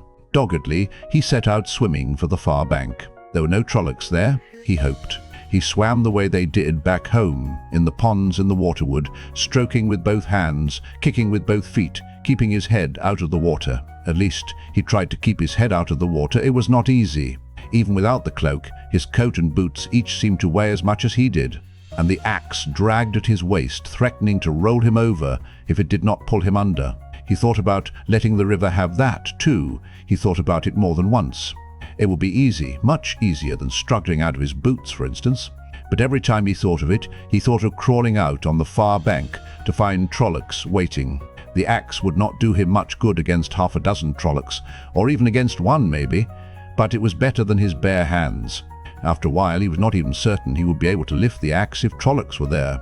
His arms and legs became leaden. It was an effort to move them, and his face no longer came as far out of the river with each stroke. He coughed from water that went up his nose. A day at the forge has no odds on this, he thought wearily, and just then his kicking foot struck something. It was not until he kicked it again that he realized what it was. The bottom. He was in the shallows. He was across the river. Sucking air through his mouth, he got to his feet, splashing about as his legs almost gave way. He fumbled his axe out of its loop as he floundered ashore, shivering in the wind. He did not see any Trollocs. He did not see Egwene either. Just a few scattered trees along the riverbank and a moonlight ribbon on the water. When he had his breath again, he called their names again and again. Faint shouts from the far side answered him. Even at that distance he could make out the harsh voices of Trollocs. His friends did not answer, though. The wind surged, its moan drowning out the Trollocs, and he shivered. It was not cold enough to freeze the water soaking his clothes, but it felt as if it was. It sliced to the bone with an icy blade. Hugging himself was only a gesture that did not stop the shivering. Alone, he climbed tiredly up the riverbank to find shelter against the wind. Rand patted Cloud's neck, soothing the grey with whispers. The horse tossed his head and danced on quick feet. The Trollocs had been left behind, or so it seemed, but Cloud had the smell of them thick in his nostrils.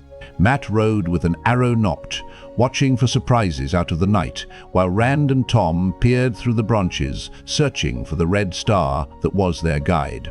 Keeping it in view had been easy enough, even with all the branches overhead, so long as they were riding straight toward it. But then more Trollocs had appeared, ahead, and they went galloping off to the side with both packs howling after them. The Trollocs could keep up with the horse, but only for 100 paces or so, and finally they left the pursuit and the howls behind. But with all the twists and turns, they had lost the guiding star. "I still say it's over there," Mat said, gesturing off to his right. "We were going north at the end, and that means east is that way." "There it is," Tom said abruptly. He pointed through the tangled branches to their left, straight at the red star. Mat mumbled something under his breath. Out of the corner of his eye, Rand caught the movement as a Trolloc leaped out from behind a tree without a sound, swinging its catchpole. Rand dug his heels in, and the grey bounded forward just as two more plunged from the shadows after the first. A noose brushed the back of Rand's neck, sending a shiver down his spine. An arrow took one of the bestial faces in the eye, then Mat swung in beside him as their horses pounded through the trees. They were running toward the river, he realized, but he was not sure it was going to do any good. The Trollocs sped after them, almost close enough to reach out and grab the streaming tails of their horses. Half a step gained, and the catchpoles could drag them both out of their saddles. He leaned low on the grey's neck to put that much more distance between his own neck and the nooses. Mat's face was nearly buried in his horse's mane, but Rand wondered where Tom was. Had the Gleeman decided he was better off on his own, since all three Trollocs had fastened on the boys? Suddenly, Tom's gelding galloped out of the night, hard behind the Trollocs. The Trollocs had only time enough to look back in surprise before the Gleeman's hands whipped back and then forward. Moonlight flashed off steel. One Trolloc tumbled forward, rolling over and over before landing in a heap, while a second dropped to its knees with a scream, clawing at its back with both hands. The third snarled, bearing a muzzle full of sharp teeth, but as its companions toppled it, whirled away into the darkness. Tom's hand made the whip-like motion again, and the Trolloc shrieked, but the shrieks faded into the distance as it ran. Rand and Mat pulled up and stared at the Gleeman. "My second-best knives," Tom muttered, but he made no effort to get down and retrieve them. "That one will bring others. I hope the river isn't too far. I hope, or. Instead of saying what else he hoped, he shook his head and set off at a quick canter. Rand and Mat fell in behind him. Soon they reached a low bank where trees grew right to the edge of the night black water, its moon-streaked surface riffled by the wind. Rand could not see the far side at all. He did not like the idea of crossing on a raft in the dark, but he liked the idea of staying on this side even less. "I'll swim if I have to." Somewhere away from the river, a trolloc horn brayed, sharp, quick and urgent in the darkness. It was the first sound from the horns since they had left the ruins. Rand wondered if it meant some of the others had been captured. "No use staying here all night," Tom said. "Pick a direction, upriver or down." "But Moraine and the others could be anywhere," Matt protested. "Any way we choose could just take us further away." "So it could." Clucking to his gelding, Tom turned downriver, heading along the bank.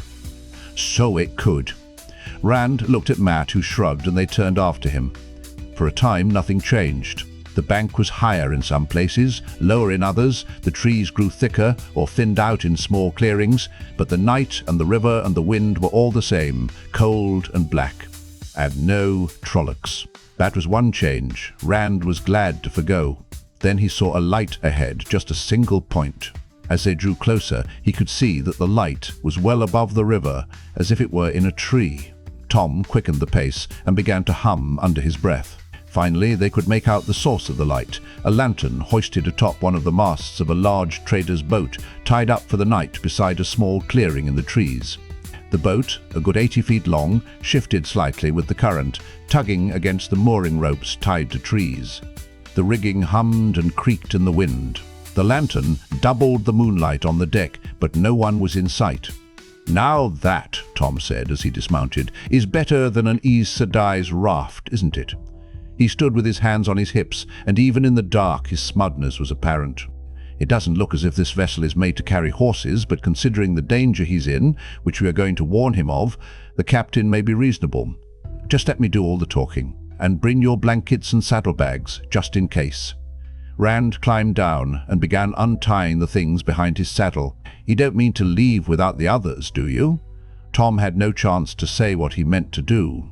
Into the clearing burst 2 trollocs, howling and waving their catchpoles, with 4 more right behind. The horses reared and whinnied. Shouts in the distance said more. Trollocs were on the way. "Onto the boat," Tom shouted. "Quick, leave all that.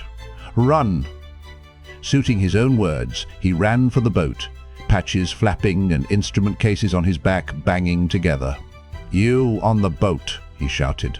"Wake up, you fools." Trollocs. Rand jerked his blanket roll and saddlebags free of the last thong and was right on the gleeman's heels. Tossing his burdens over the rail, he vaulted after them.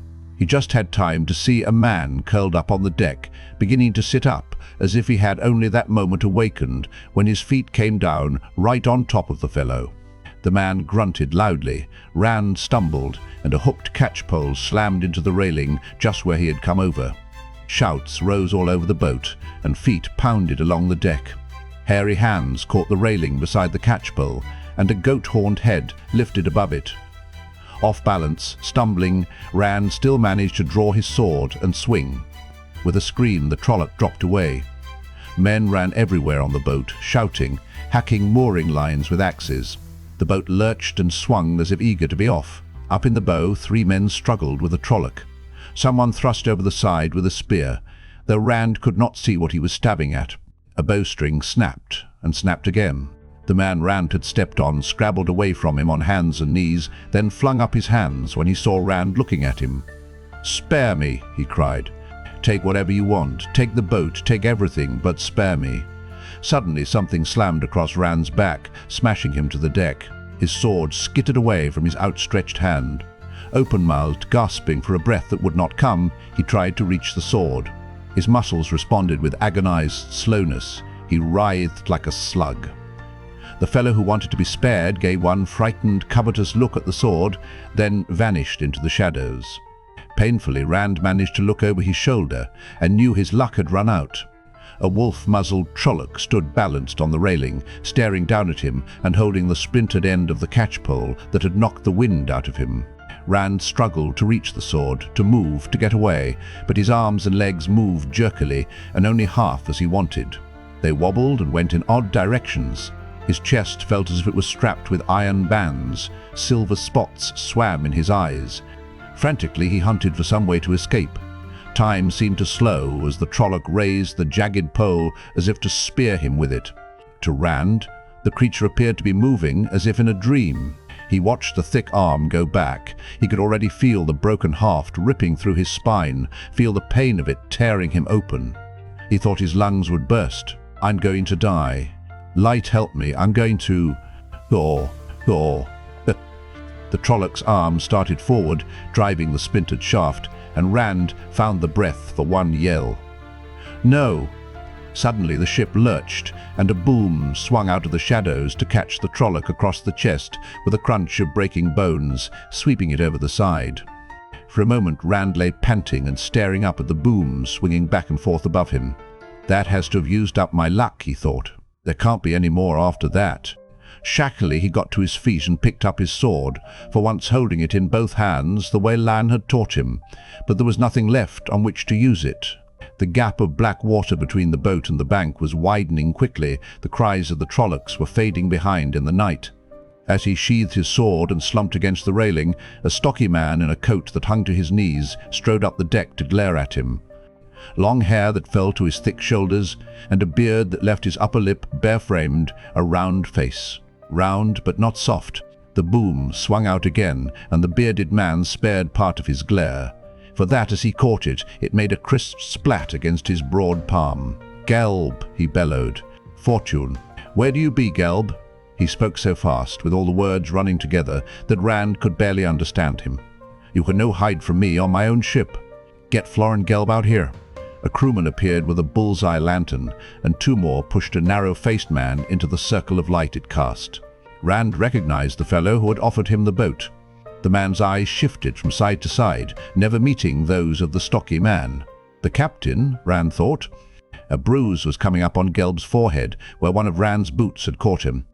"Were you no supposed to secure this boom, Gelb?" the captain asked with surprising calm, though just as fast as before. Gelb looked truly surprised. "But I did. Tied it down tight. I admit I'm a little slow about things now and then, Captain Doman, but I get them done." "So you be slow, do you?" "No, so slow at sleeping. Sleeping when you should be standing watch. We could be murdered to a man for all of you." "No, Captain, no. It was him." Gelb pointed straight at Rand. "I was on guard, just like I was supposed to be, when he sneaked up and hit me with a club." He touched the bruise on his head, winced, and glared at Rand. "I fought him, but then the Trollocs came. He's in league with them, Captain. A dark friend. In league with the Trollocs. In league with my aged grandmother," Captain Doman roared. "Did I no warn you the last time, Gelb? At Whitebridge, off you do go. Get out of my sight before I put you off now." Gelb darted out of the lantern light, and Domon stood opening and closing his hands while he stared at nothing. "These Trollocs do be following me. Why will they no leave me be? Why?" Rand looked over the rail and was shocked to find the riverbank no longer in sight. Two men manned the long steering oar that stuck out over the stern, and there were 6 sweeps working to a side now, pulling the ship like a water bug further out into the river. "Captain," Rand said, "we have friends back there. If you go back and pick them up, I am sure they'll reward you." The captain's round face swung toward Rand, and when Tom and Matt appeared, he included them in his expressionless stare as well. "Captain," Tom began with a bow. "Allow me to. You come below," Captain Doman said, "where I can see what manner of thing be hauled up on my deck. Fortune desert me. Somebody secure this horn-cursed boom." As crewmen rushed to take the boom, he stumped off toward the stern of the boat.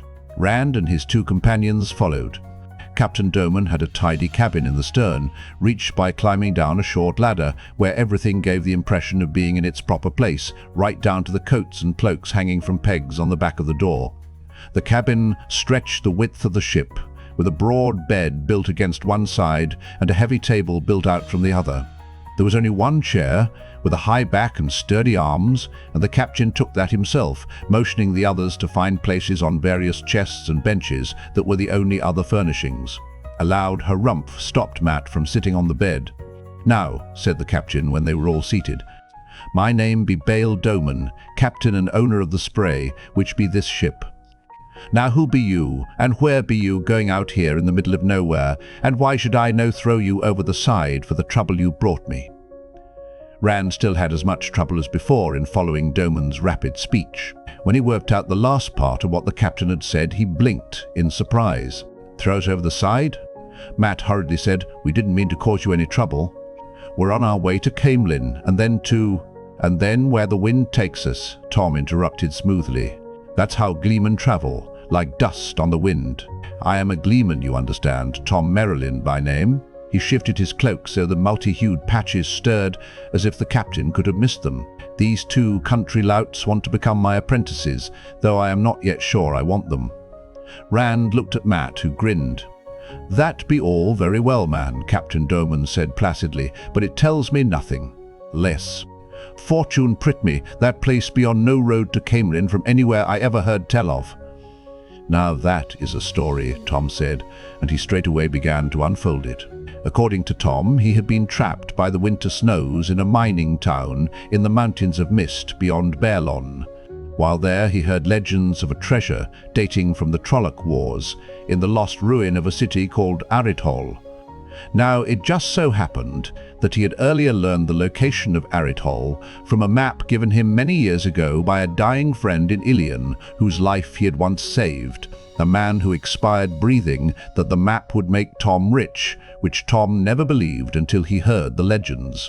When the snows melted enough, he set out with a few companions, including his two would-be apprentices, and after a journey of many hardships, they actually found the ruined city.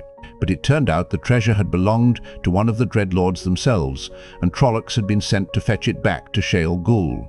Almost every danger they really had faced, Trollocs, Myrddraal, Draghkar, Morduth, Mashadar, assailed them at one point or another of the story, though the way Tom told it they all seemed to be aimed at him personally and to have been handled by him with the greatest adroitness.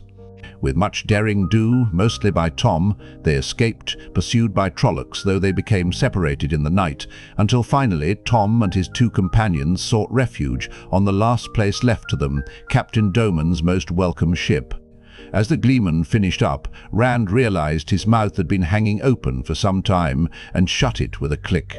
When he looked at Matt, his friend was staring wide-eyed at the gleeman. Captain Domon drummed his fingers on the arm of his chair. "That be a tale many folk would no believe." "Of course I did see the Trollocs, did I no?" "Every word true," Tom said blandly, "from one who lived it. Happen you have some of this treasure with you." Tom spread his hands regretfully. "Alas, what little we managed to carry away was with our horses, which bolted when those last Trollocs appeared. All I have left are my flute and my harp, a few coppers, and the clothes on my back. But believe me, you want no part of that treasure. It has the taint of the Dark One. Best to leave it to the ruins and the Trollocs. So you've no money to pay your passage.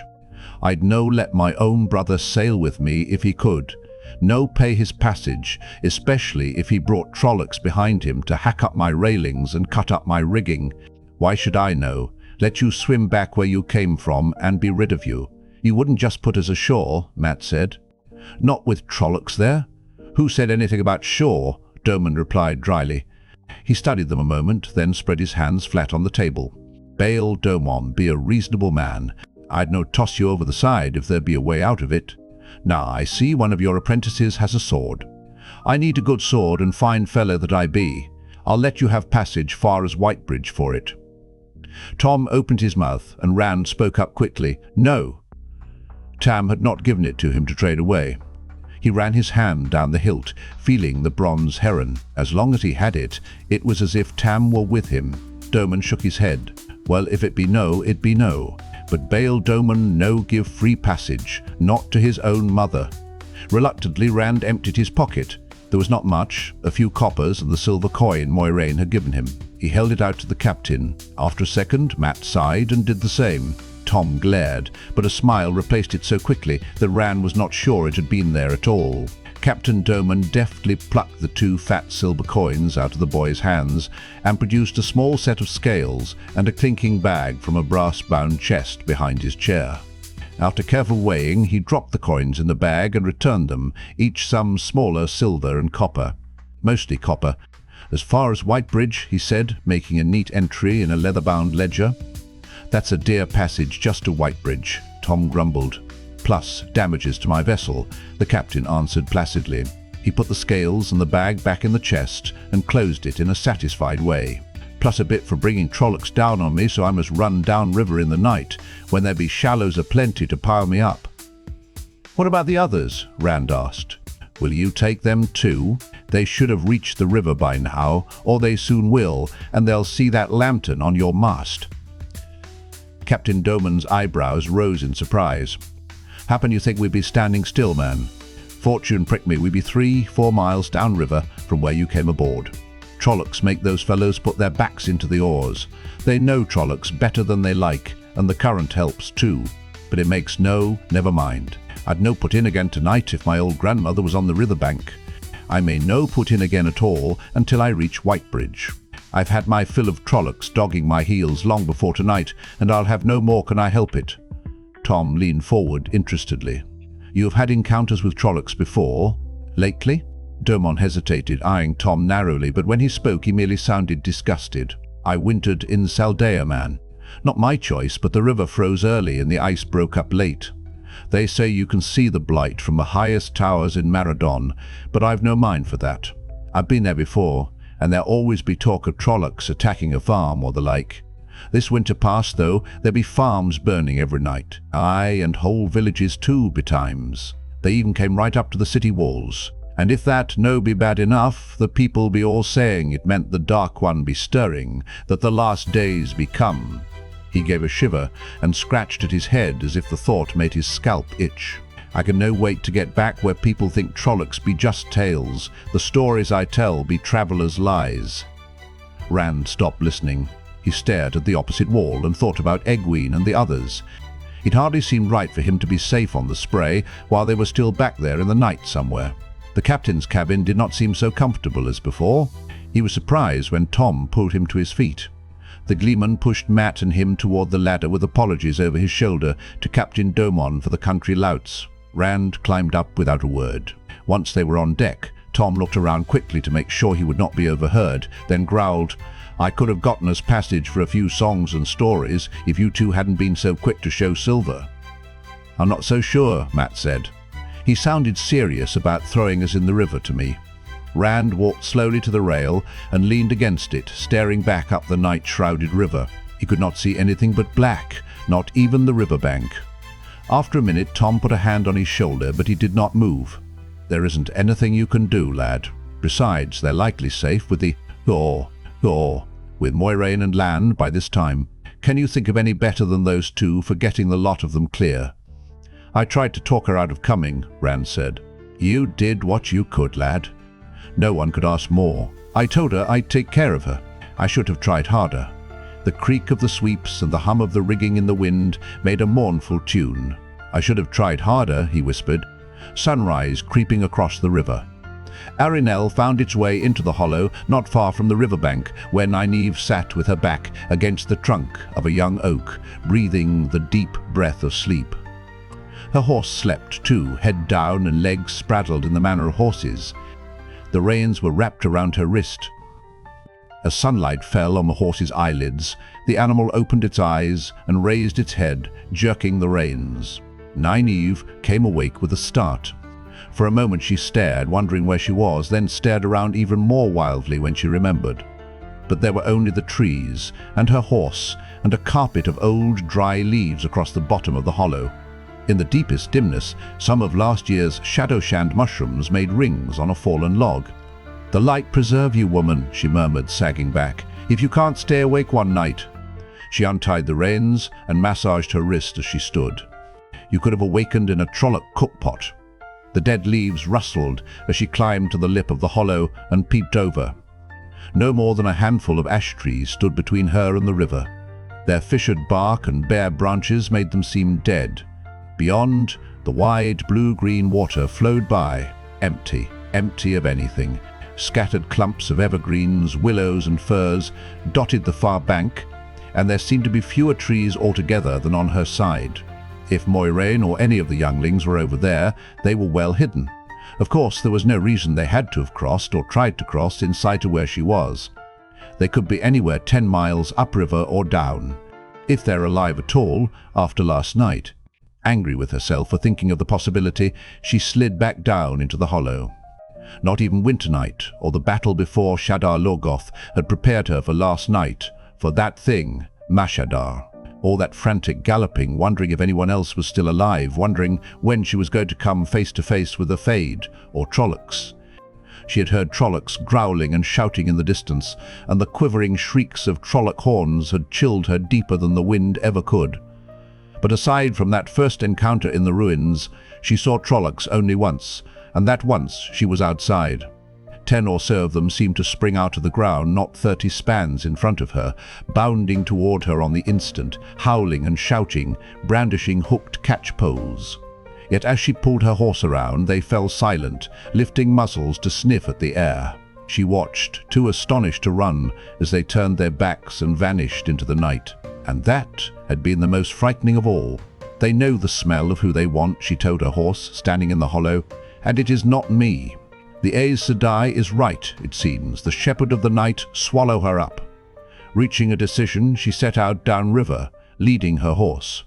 She moved slowly, keeping a wary watch on the forest around her. Just because the Trollocs had not wanted her last night did not mean they would let her go if she stumbled on them again.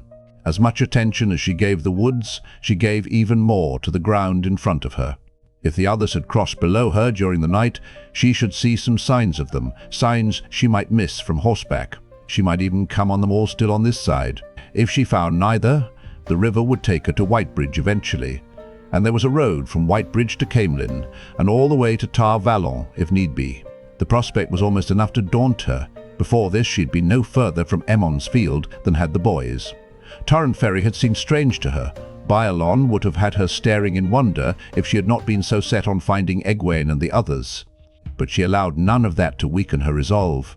Sooner or later she would find Egwene and the boys, or find a way to make the Aes Sedai answer for whatever had happened to them. One or the other, she vowed. At intervals she found tracks, plenty of them, but usually her best efforts could not say whether those who made them had been searching or chasing or pursued. Some had been made by boots that could have belonged to humans or Trollocs, either one. Others were hoofprints, like goats or oxen. Those were Trollocs for sure, but never a clear sign that she could definitely say came from any of those she sought. She had covered perhaps 4 miles when the wind brought her a whiff of wood smoke. It came from further downriver and not too far, she thought. She hesitated only a moment before tying her horse to a fir tree, well back from the river, in a small, thick stand of evergreens that should keep the animal hidden. The smoke could mean Trollocs, but the only way to find out was to look. She tried not to think about the use Trollocs might be making of a fire. Crouching, she slipped from tree to tree, mentally cursing the skirts she had to hold up out of the way. Dresses were not made for stalking. The sound of a horse slowed her, and when she finally peered cautiously around the trunk of an ash, the warder was dismounting from his black warhorse in a small clearing on the bank. The Aes Sedai sat on a log beside a small fire where a kettle of water was just coming to a boil. Her white mare browsed behind her among sparse weeds. Nynaeve remained where she was. "They are all gone," Lan announced grimly. 4 Halfmen started south about 2 hours before dawn. As near as I can tell, they don't leave much trace behind, but the Trollocs have vanished. Even the corpses, and Trollocs are not known for carrying off their dead, unless they're hungry. Moraine tossed a handful of something into the boiling water and moved the kettle from the fire. One could always hope they had gone back into Shadar Logoth and been consumed by it, but that would be too much to wish for. The delicious odor of tea drifted to Nynaeve. "Light, don't let my stomach grumble." There was no clear sign of the boys or any of the others. The tracks are too muddled to tell anything. In her concealment, Nynaeve smiled. The warder's failure was a slight vindication of her own. "But this other is important, Moiraine," Lan went on, frowning. He waved away the Aes Sedai's offer of tea and began marching up and down in front of the fire, one hand on his sword hilt, and his cloak changing colors as he turned. "I could accept Trollocs in the 2 rivers, even 100 Trollocs. But this, there must have been almost 1,000 in the hunt for us yesterday. We were very lucky that not all stayed to search Shadar Logoth. The Myrddraal must have doubted we would hide there, but they also feared to return to Sheol Ghul, leaving even the slightest chance uncovered. The Dark One was never a lenient master. Don't try to evade it. You know what I'm saying. If those 1,000 were here to be sent into the 2 rivers, why were they not? There is only one answer. They were sent only after we crossed the Taran, when it was known that 1 Meardral and 100 Trollocs were no longer enough. How were they sent? If 1,000 Trollocs can be brought so far south from the Blight, so quickly, unseen, not to mention being taken off the same way, can 10,000 be sent into the heart of Saudea, or Arafel, or Shienar? The borderlands could be overrun in a year. The whole world will be overrun in 5 if we do not find those boys, Moiraine said simply. The question worries me also, but I have no answers. The ways are closed, and there has not been an Aes Sedai powerful enough to travel since the time of madness. Unless one of the Forsaken is loose, the light send it is not so yet or ever. There is still no one who can. In any case, I do not think all the Forsaken together could move 1,000 Trollocs. Let us deal with the problems that face us here and now. Everything else must wait. The boys. It was not a question. I have not been idle while you were away.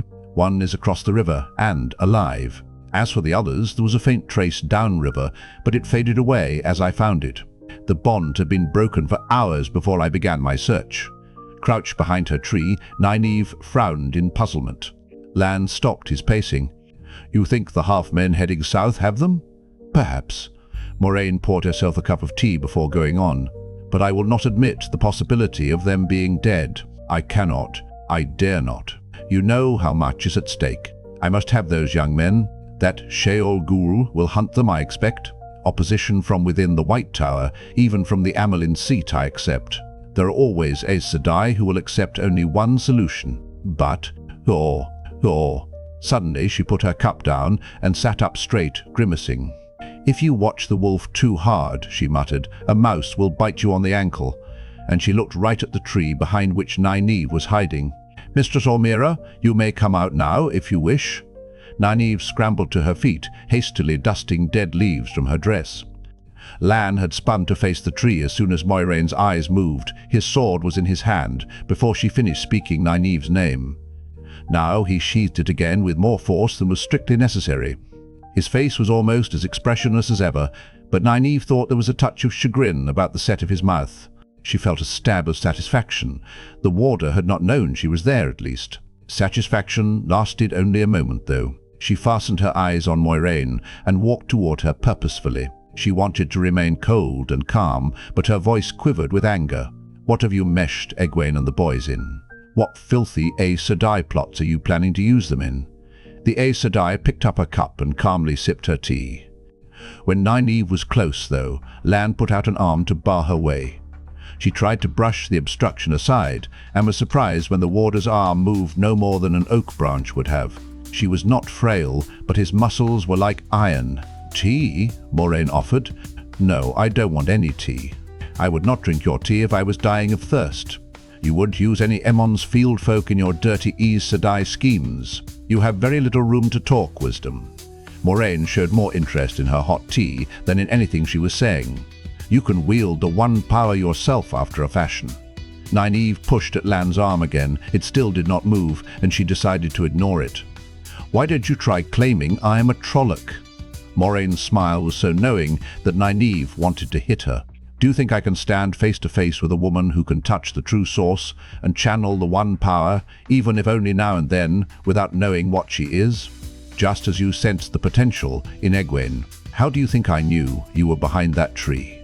If I had not been distracted, I would have known the moment you came close.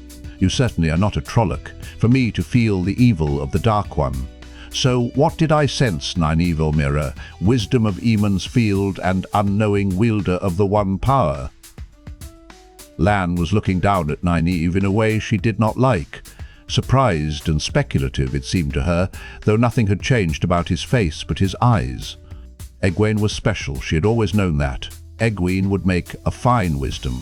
They're working together, she thought, trying to put me off balance. I won't listen to any more of this. You must listen, Moiraine said firmly. I had my suspicions in Eamon's field even before I met you. People told me how upset the wisdom was that she had not predicted the hard winter and the lateness of spring. They told me how good she was at foretelling weather, at telling the crops. They told me how wonderful her cures were, how she sometimes healed injuries that should have been crippling, so well there was barely a scar and not a limp or a twinge. The only ill word I heard about you was from a few who thought you too young for the responsibility, and that only strengthened my suspicions. So much skill, so young. Mistress Baron taught me well." She tried looking at Lan, but his eyes still made her uncomfortable, so she settled for staring over the Aes Sedai's head at the river. How dare the village gossip in front of an outlander? "Who said I was too young?" she demanded. Moraine smiled, refusing to be diverted. "Unlike most women who claim to listen to the wind, you actually can sometimes. Oh, it has nothing to do with the wind, of course. It is of air and water. It is not something you needed to be taught. It was born into you, just as it was born into Egwene. But you have learned to handle it, which she still has to learn. 2 minutes after I came face to face with you, I knew. Do you remember how I suddenly asked you if you were the wisdom? Why, do you think? There was nothing to distinguish you from any other pretty young woman getting ready for festival. Even looking for a young wisdom, I expected someone half again your age." Nynaeve remembered that meeting all too well this woman, more self-possessed than anyone in the women's circle, in a dress more beautiful than any she had ever seen, addressing her as a child. Then Moiraine had suddenly blinked as if surprised, and out of a clear sky asked, "Thor, Thor, Thor." She licked lips gone abruptly dry. They were both looking at her, the warder's face as unreadable as a stone, the Aes Sedai's sympathetic yet intent. Nynaeve shook her head. No, it's impossible. I would know. You are just trying to trick me, and it will not work." "Of course you do not know," Moraine said soothingly. "Why should you even suspect? All of your life you have heard about listening to the wind. In any case, you would as soon announce to all of Emon's Field that you were a dark friend as admit to yourself, even in the deepest recesses of your mind, that you have anything to do with the One Power or the dreaded Aes Sedai." Amusement flitted across Moiraine's face. "But I can tell you how it began. I don't want to hear any more of your lies," she said, "but the Aes Sedai went right on. Perhaps as much as 8 or 10 years ago, the age varies, but always comes young. There was something you wanted more than anything else in the world, something you needed. And you got it. A branch suddenly falling where you could pull yourself out of a pond instead of drowning. A friend or a pet getting well when everyone thought they would die. You felt nothing special at the time, but a week or 10 days later, you had your first reaction to touching the true source. Perhaps fever and chills that came on suddenly and put you to bed, then disappeared after only a few hours. None of the reactions, and they vary, lasts more than a few hours. Headaches and numbness and exhilaration all mixed together, and you taking foolish chances or acting giddy. A spell of dizziness when you tripped and stumbled whenever you tried to move, when you could not say a sentence without your tongue mangling half the words. There are others. Do you remember? Nynaeve sat down hard on the ground. Her legs would not hold her up. She remembered, but she shook her head anyway. It had to be coincidence. Or else Moraine had asked more questions in Emon's Field than she had thought. The Aes Sedai had asked a great many questions. It had to be that. Lan offered a hand, but she did not even see it. "I will go further," Moraine said when Nynaeve kept silent. "You use the power to heal either Perrin or Egwene at some time. An affinity develops. You can sense the presence of someone you have healed. In Baelon you came straight to the Stag and Lion, though it was not the nearest inn to any gate by which you could have entered. Of the people from Emon's Field, only Perrin and Egwene were at the inn when you arrived. Was it Perrin or Egwene? Or both?" "Egwene," Nynaeve mumbled. She had always taken it for granted that she could sometimes tell who was approaching her even when she could not see them. Not until now had she realized that it was always someone on whom her cures had worked almost miraculously well. And she had always known when the medicine would work beyond expectations, always felt the certainty when she said the crops would be especially good or that the rains would come early or late. That was the way she thought it was supposed to be. Not all wisdoms could listen to the wind, but the best could. That was what Mistress Baron always said, just as she said Nynaeve would be one of the best. She had breakbone fever. She kept her head down and spoke to the ground. I was still apprentice to Mistress Baron, and she set me to watch Egwene. I was young, and I didn't know the wisdom had everything well in hand. It's terrible to watch, breakbone fever. The child was soaked with sweat, groaning and twisting until I could not understand why I didn't hear her bones snapping. Mistress Baron had told me the fever would break in another day, 2 at the most, but I thought she was doing me a kindness. I thought Egwene was dying. I used to look after her sometimes when she was a toddler, when her mother was busy, and I started crying because I was going to have to watch her die. When Mistress Baron came back an hour later, the fever had broken. She was surprised, but she made over me more than Egwene. I always thought she believed I had given the child something and was too frightened to admit it. I always thought she was trying to comfort me, to make sure I knew I hadn't hurt Egwene. A week later, I fell on the floor in her sitting room, shaking and burning up by turns. She bundled me into bed, but by supper time, it was gone. She dropped her head in her hands as she finished speaking. The Aes Sedai chose a good example, she thought. Light burn her, using the power like an Aes Sedai. A filthy, dark-friend Aes Sedai. You were very lucky, Moiraine said, and Nynaeve sat erect.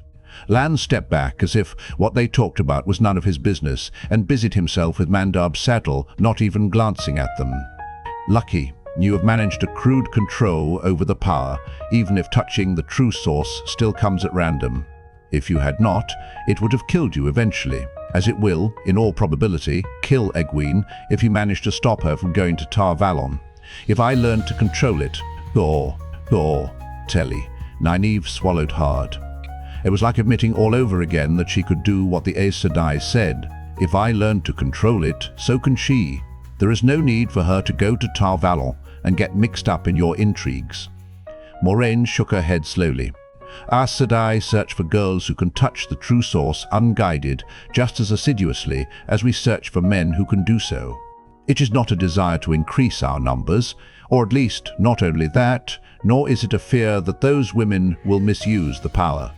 The rough control of the power they may gain, if the light shines on them, is rarely enough to do any great damage, especially since the actual touching of the source is beyond their control without a teacher and comes only randomly.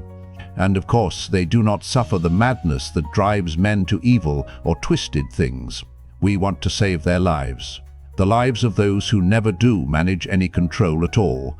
The fever and chills I had couldn't kill anyone, Nynaeve insisted. Not in 3 or 4 hours. I had the other things too, and they couldn't kill anybody either, and they stopped after a few months. What about that? Those were only reactions, Moiraine said patiently. Each time, the reaction comes closer to the actual touching of the source, until the two happen almost together. After that, there are no more reactions that can be seen, but it is as if a clock has begun ticking. A year, 2 years. I know one woman who lasted 5 years. Of 4 who have the inborn ability that you and Egwene have, 3 die if we do not find them and train them. It is not as horrible a death as the men die, but neither is it pretty, if any death can be called so. Convulsions, screaming. It takes days, and once it begins there is nothing that can be done to stop it, not by all the Aes Sedai in Tar Valon together. You're lying. All those questions you asked in Emond's Field. You found out about Egwene's fever breaking, about my fever and chills, all of it. You made all of this up. You know I did not, Moiraine said gently. Reluctantly, more reluctantly than she had ever done anything in her life, Nynaeve nodded.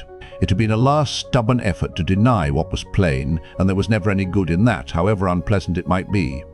Mistress Baron's first apprentice had died the way the Aes Sedai said, when Nynaeve was still playing with dolls, and there had been a young woman in Devon Ride only a few years ago. She had been a wisdom's apprentice too, one who could listen to the wind. You have great potential, I think, Moiraine continued.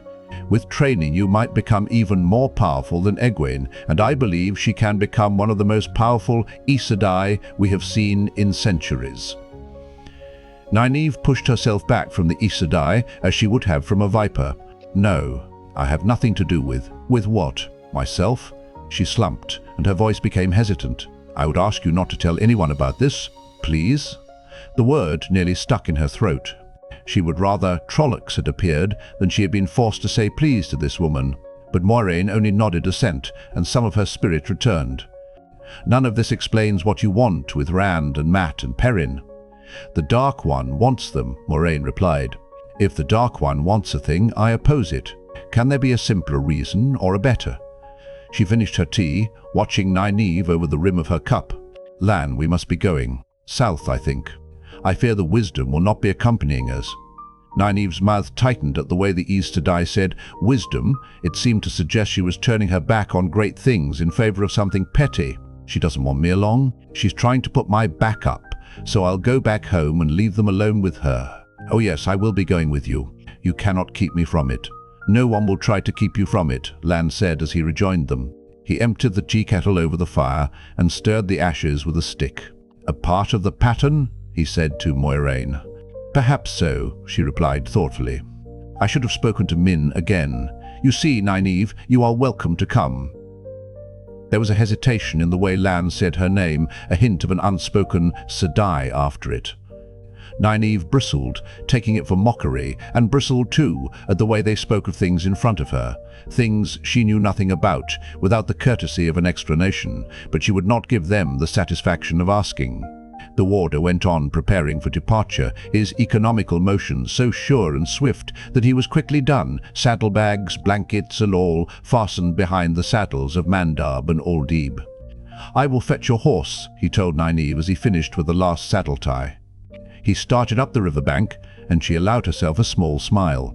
After the way she had watched him undiscovered, he was going to try to find her horse unaided. He would learn that she left little in the way of tracks when she was stalking. It would be a pleasure when he came back empty-handed. "Why south?" she asked Moiraine. "I heard you say one of the boys is across the river. And how do you know?" "I gave each of the boys a token. It created a bond of sorts between them and me. So long as they are alive and have those coins in their possession, I will be able to find them."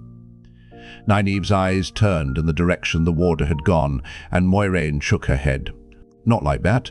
It only allows me to discover if they still live, and find them should we become separated. Prudent, do you not think, under the circumstances?" "I don't like anything that connects you with anyone from Emond's Field," Nynaeve said stubbornly. "But if it will help us find them, Thor, it will. I would gather the young man across the river first, if I could." For a moment, frustration tinged the Aes Sedai's voice. "He is only a few miles from us, but I cannot afford to take the time. He should make his way down to Whitebridge safely now that the Trollocs have gone. The two who went down river may need me more. They have lost their coins, and Myrddraal are either pursuing them or else trying to intercept us all at Whitebridge." She sighed. "I must take care of the greatest need first. The Myrddraal could have..." Thor could have killed them," Nynaeve said. Moiraine shook her head slightly, denying the suggestion as if it were too trivial to be considered. Nynaeve's mouth tightened. "Where is Egwene, then?" "You haven't even mentioned her."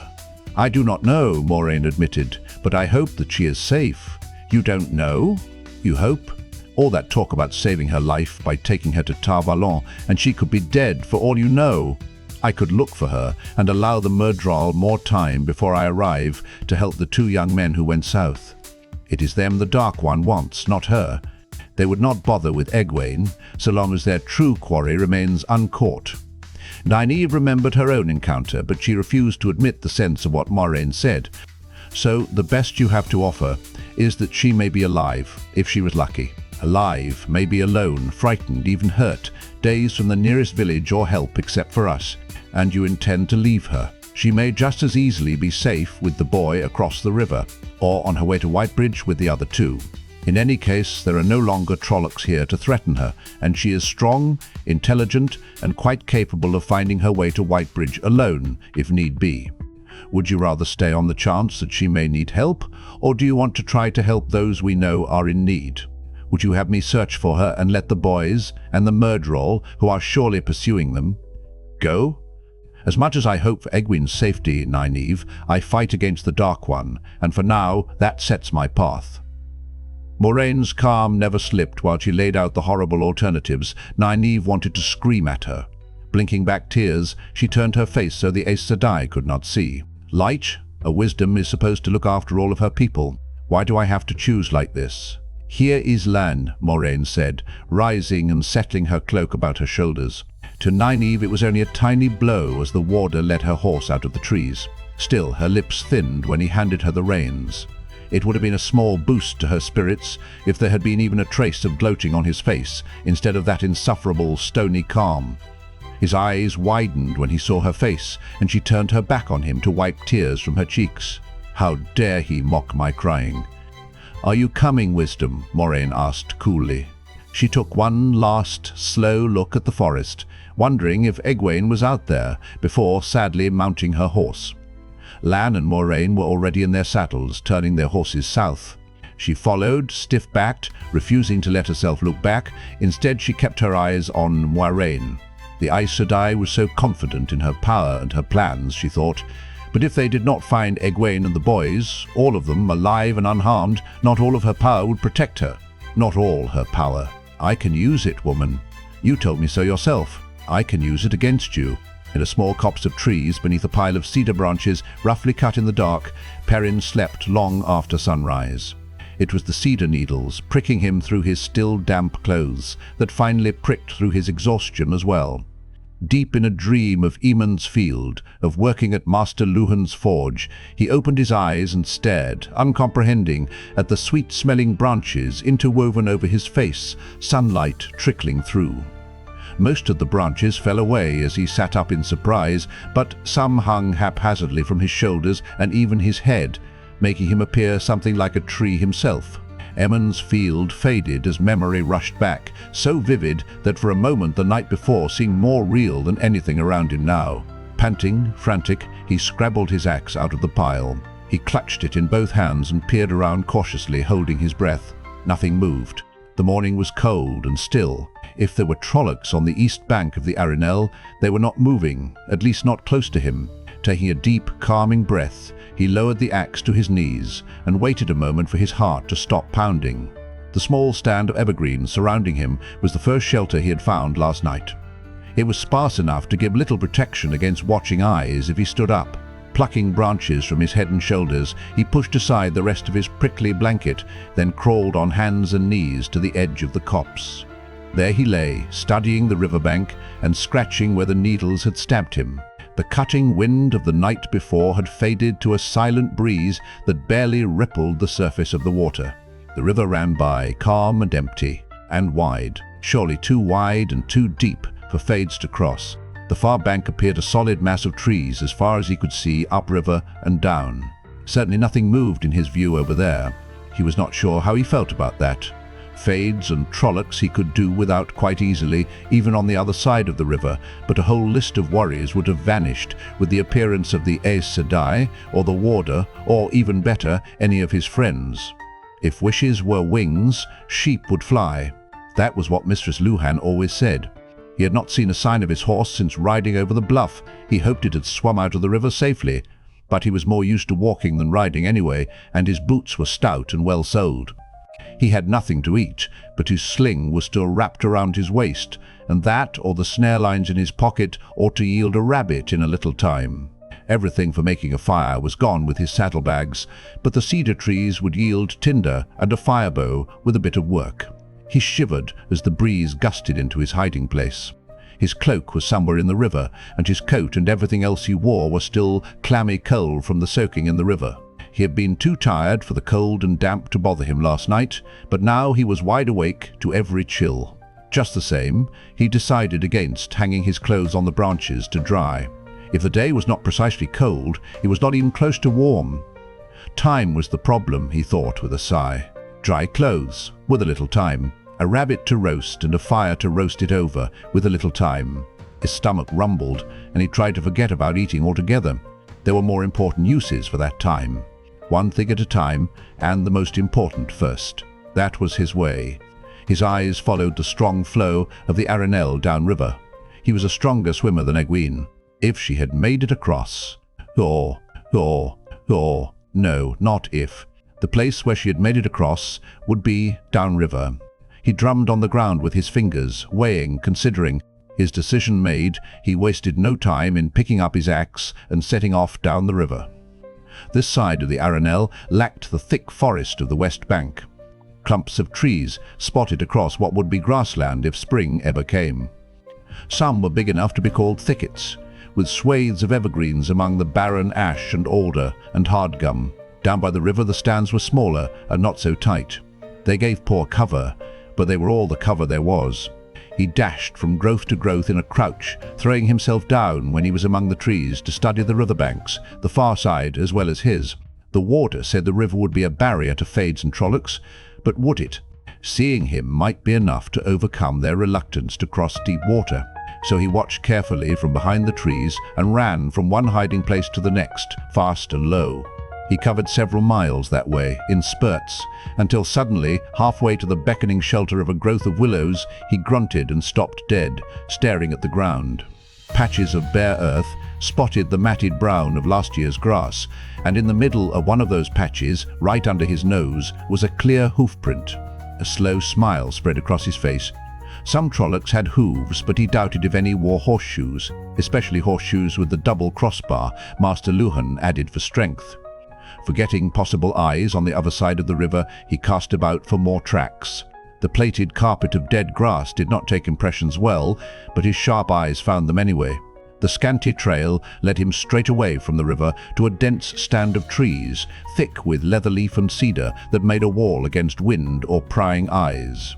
The spreading branches of a lone hemlock towered in the middle of it all. Still grinning, he pushed his way through the interwoven branches, not caring how much noise he made. Abruptly, he stepped into a little clearing under the hemlock and stopped. Behind a small fire, Egwene crouched, her face grim, with a thick branch held like a club and her back against Bella's flank. "I guess I should have called out," he said with an abashed shrug. Tossing her club down, she ran to throw her arms around him. "I thought you had drowned. You're still wet. Here, sit by the fire and warm yourself. You lost your horse, didn't you?" He let her push him to a place by the fire and rubbed his hands over the flames, grateful for the warmth. She produced an oiled paper packet from her saddlebags and gave him some bread and cheese. The package had been so tightly wrapped that even after its dunking, the food was dry. "Here you were worrying about her, and she's done better than you did." "Bella got me across," Egwene said, patting the shaggy mare. "She headed away from the Trollocs and just towed me along." She paused. "I haven't seen anybody else, Perrin." He heard the unspoken question. Regretfully eyeing the packet that she was rewrapping, he licked the last crumbs from his fingers before speaking. "I've seen no one but you since last night. No Fades or Trollocs either, there's that." "Rand has to be all right," Egwene said, quickly adding, "They all do. They have to. They're probably looking for us right now. They might find us any time now. Moraine is an Elyas Machera after all. I keep being reminded of that," he said. "Burn me, I wish I could forget. I did not hear you complaining when she stopped the Trollocs from catching us," Egwene said tartly. "I just wish we could do without her." He shrugged uncomfortably under her steady gaze. "I suppose we can't, though. I've been thinking." Her eyebrows rose, but he was used to surprise whenever he claimed an idea. Even when his ideas were as good as theirs, they always remembered how deliberate he was in thinking of them. "We can wait for Lan and Moiraine to find us."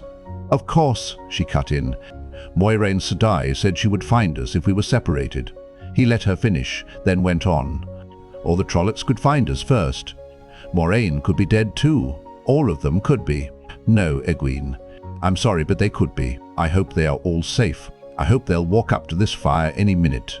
But hope is like a piece of string when you're drowning. It just isn't enough to get you out by itself." Egwene closed her mouth and stared at him with her jaw set. Finally she said, "You want to go downriver to Whitebridge? If Moiraine Sedai doesn't find us here, that's where she will look next. I suppose," he said slowly, "that Whitebridge is where we should go. But the Fades probably know that too. That's where they'll be looking, and this time we don't have an Elyas Sedai or a warder to protect us. I suppose you're going to suggest running off somewhere the way Matt wanted to, hiding somewhere the Fades and Trollocs won't find us? Or Moiraine Sedai either." "Don't think I haven't considered it," he said quietly. "But every time we think we are free, Fades and Trollocs find us again. I don't know if there is any place we could hide from them. I don't like it much, but we need Moraine." "I don't understand then, Perrin." "Where do we go?" He blinked in surprise. She was waiting for his answer, waiting for him to tell her what to do. It had never occurred to him that she would look to him to take the lead. Egwene never liked doing what someone else had planned out, and she never let anybody tell her what to do, except maybe the wisdom, and he thought sometimes she balked at that. He smoothed the dirt in front of him with his hand and cleared his throat roughly. "If this is where we are now, and that is Whitebridge," he stabbed the ground twice with his finger, "then Caemlyn should be somewhere around here." He made a third mark off to the side. He paused, looking at the 3 dots in the dirt. His entire plan was based on what he remembered of her father's old map. Master Orvere said it was not too accurate, and anyway, he had never mooned over it as much as Rand and Matt. But Egwene said nothing. When he looked up, she was still watching him, with her hands in her lap. Caemlyn, she sounded stunned. Caemlyn. He drew a line in the dirt between two of the dots, away from the river and straight across. Nobody would expect that. We'll wait for them in Caemlyn. He dusted his hands and waited. He thought it was a good plan, but surely she would have objections now. He expected she would take charge. She was always bullying him into something, and that was all right with him. To his surprise, she nodded. There must be villages. We can ask directions. What worries me, Perrin said, is what we do if the Aes Sedai doesn't find us there. Light, who'd ever have thought I'd worry about something like that? What if she doesn't come to Caemlyn? Maybe she thinks we're dead. Maybe she'll take Rand and Matt straight to Tar Valon. Moraine Sedai said she could find us, Egwene said firmly. If she can find us here, she can find us in Caemlyn, and she will. Perrin nodded slowly. If you say so, but if she doesn't appear in Caemlyn in a few days, we go on to Tar Valon and put our case before the Amyrlin seat. He took a deep breath. 2 weeks ago you'd never even seen an Aes Sedai, and now you're talking about the Amyrlin seat. Light. According to Lan, there's a good road from Caemlyn. He looked at the oiled paper packet beside Egwene and cleared his throat. What chance of a little more bread and cheese? This might have to last a long time, she said, unless you have better luck with snares than I did last night. At least the fire was easy. She laughed softly as if she had made a joke, tucking the packet back into her saddlebags. Apparently there were limits to how much leadership she was willing to accept. His stomach rumbled. In that case, he said, standing, we might as well start now. But you're still wet, she protested. I walked myself dry, he said firmly, and began kicking dirt over the fire. If he was the leader, it was time to start leading. The wind from the river was picking up. From the start, Perrin knew the journey to Caemlyn was going to be far from comfortable, beginning with Egwene's insistence that they take turns riding Baela. They did not know how far it was, she said, but it was too far for her to be the only one who rode. Her jaw firmed, and her eyes stared at him, unblinking. I'm too big to ride Baela, he said. I'm used to walking, and I'd rather. And I'm not used to walking, Egwene said sharply. That isn't what I'm the only one who's supposed to get saddle sore, is that it? And when you walk till your feet are ready to fall off, you'll expect me to look after you. Let it be, he breathed when she looked like going on. Anyway, you'll take the first turn. Her face turned even more stubborn, but he refused to let her get a word in edgewise. If you won't get in the saddle by yourself, I'll put you there. She gave him a startled look, and a small smile curved her lips. In that case, She sounded as if she were about to laugh, but she climbed up. He grumbled to himself as he turned away from the river. Leaders in stories never had to put up with this sort of thing. Egwene did insist on him taking his turns, and whenever he tried to avoid it, she bullied him into the saddle. Blacksmithing did not lend itself to a slender build, and Bella was not very large as horses went. Every time he put his foot in the stirrup, the shaggy mare looked at him with what he was sure was reproach. Small things, perhaps, but they irritated. Soon he flinched whenever Egwene announced, "It's your turn, Perrin." In stories, leaders seldom flinched, and they were never bullied.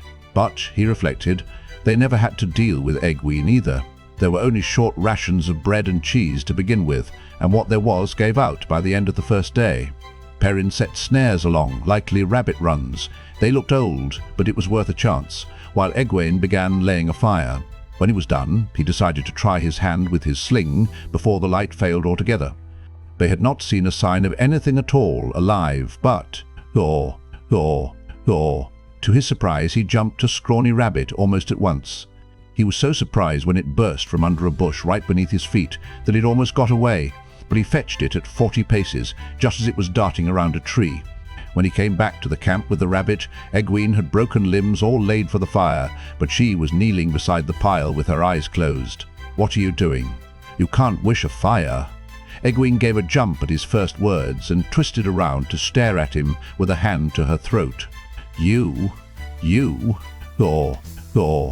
startled me." "I was lucky," he said, holding up the rabbit. "Get your flint and steel. We eat well tonight, at least." "I don't have a flint," she said slowly. "It was in my pocket. and I lost it in the river. Then how? It was so easy back there on the riverbank, Perrin. Just the way Moiraine Sedai showed me. I just reached out, and She gestured as if grasping for something, then let her hand fall with a sigh. I can't find it now. Perrin licked his lips uneasily. The sense doing. The power. She nodded, and he stared at her. Are you crazy? I mean, the one power. You can't just play around with something like that. It was so easy, Perrin. I can do it. I can channel the power. He took a deep breath. I'll make a firebow, Egwene. Promise you won't try this. This. Thing again. I will not. Her jaw firmed in a way that made him sigh. Would you give up that axe of yours, Perrin Aybara? Would you walk around with one hand tied behind your back? I won't do it. I'll make the firebow, he said wearily. At least, don't try it again tonight. Please? She acquiesced, grudgingly, and even after the rabbit was roasting on a spit over the flames, he had the feeling she felt she could have done it better. She would not give up trying either, every night, though the best she ever did was a trickle of smoke that vanished almost immediately. Her eyes dared him to say a word, and he wisely kept his mouth shut. After that one hot meal, they subsisted on coarse wild tubers and a few young shoots. With still no sign of spring, none of it was plentiful, and none of it tasty either. Neither complained, but not a meal passed without one or the other sighing regretfully, and they both knew it was for the tang of a bit of cheese, or even the smell of bread. A find of mushrooms. Queen's crowns, the best. One afternoon in a shady part of the forest was enough to seem a great treat. They gobbled them down, laughing and telling stories from back in Eamon's field, stories that began, "Do you remember when?" But the mushrooms did not last long, and neither did the laughter. There was little mirth in hunger. Whichever was walking carried a sling, ready to let fly at the sight of a rabbit or squirrel, but the only time either hurled a stone was in frustration. The snares they set so carefully each evening yielded nothing at dawn, and they did not dare stay a day in one place to leave the snares out. Neither of them knew how far it was to Caemlyn, and neither would feel safe until they got there, if then. Perrin began to wonder if his stomach could shrink enough to make a hole all the way through his middle. They made good time as he saw it, but as they got farther and farther from the Arenelle without seeing a village, or even a farmhouse where they could ask directions, his doubts about his own plan grew. Egwene continued to appear outwardly as confident as when they set out, but he was sure that sooner or later she would say it would have been better to risk the Trollocs than to wander around lost for the rest of their lives. She never did, but he kept expecting it. 2 days from the river the land changed to thickly forested hills, as gripped by the tail end of winter as everywhere else, and a day after that the hills flattened out again, the dense forest broken by glades, often a mile or more across. Snow still lay in hidden hollows, and the air was brisk of a morning, and the wind cold always. Nowhere did they see a road, or a ploughed field, or chimney smoke in the distance, or any other sign of human habitation. At least, none where men still dwelt. Once the remains of tall stone ramparts encircled a hilltop. Parts of roofless stone houses stood inside the fallen circle. The forest had long swallowed it, trees grew right through everything, and spiderwebs of old creeper enveloped the big stone blocks. Another time they came on a stone tower, broken-topped and brown with old moss, leaning on the huge oak, whose thick roots were slowly toppling it. But they found no place where men had breathed in living remembrance. Memories of Shadar Logoth kept them away from the ruins and hurried their footsteps until they were once more deep in places that seemed never to have known a human footstep. Dreams plagued Perrin's sleep, fearful dreams.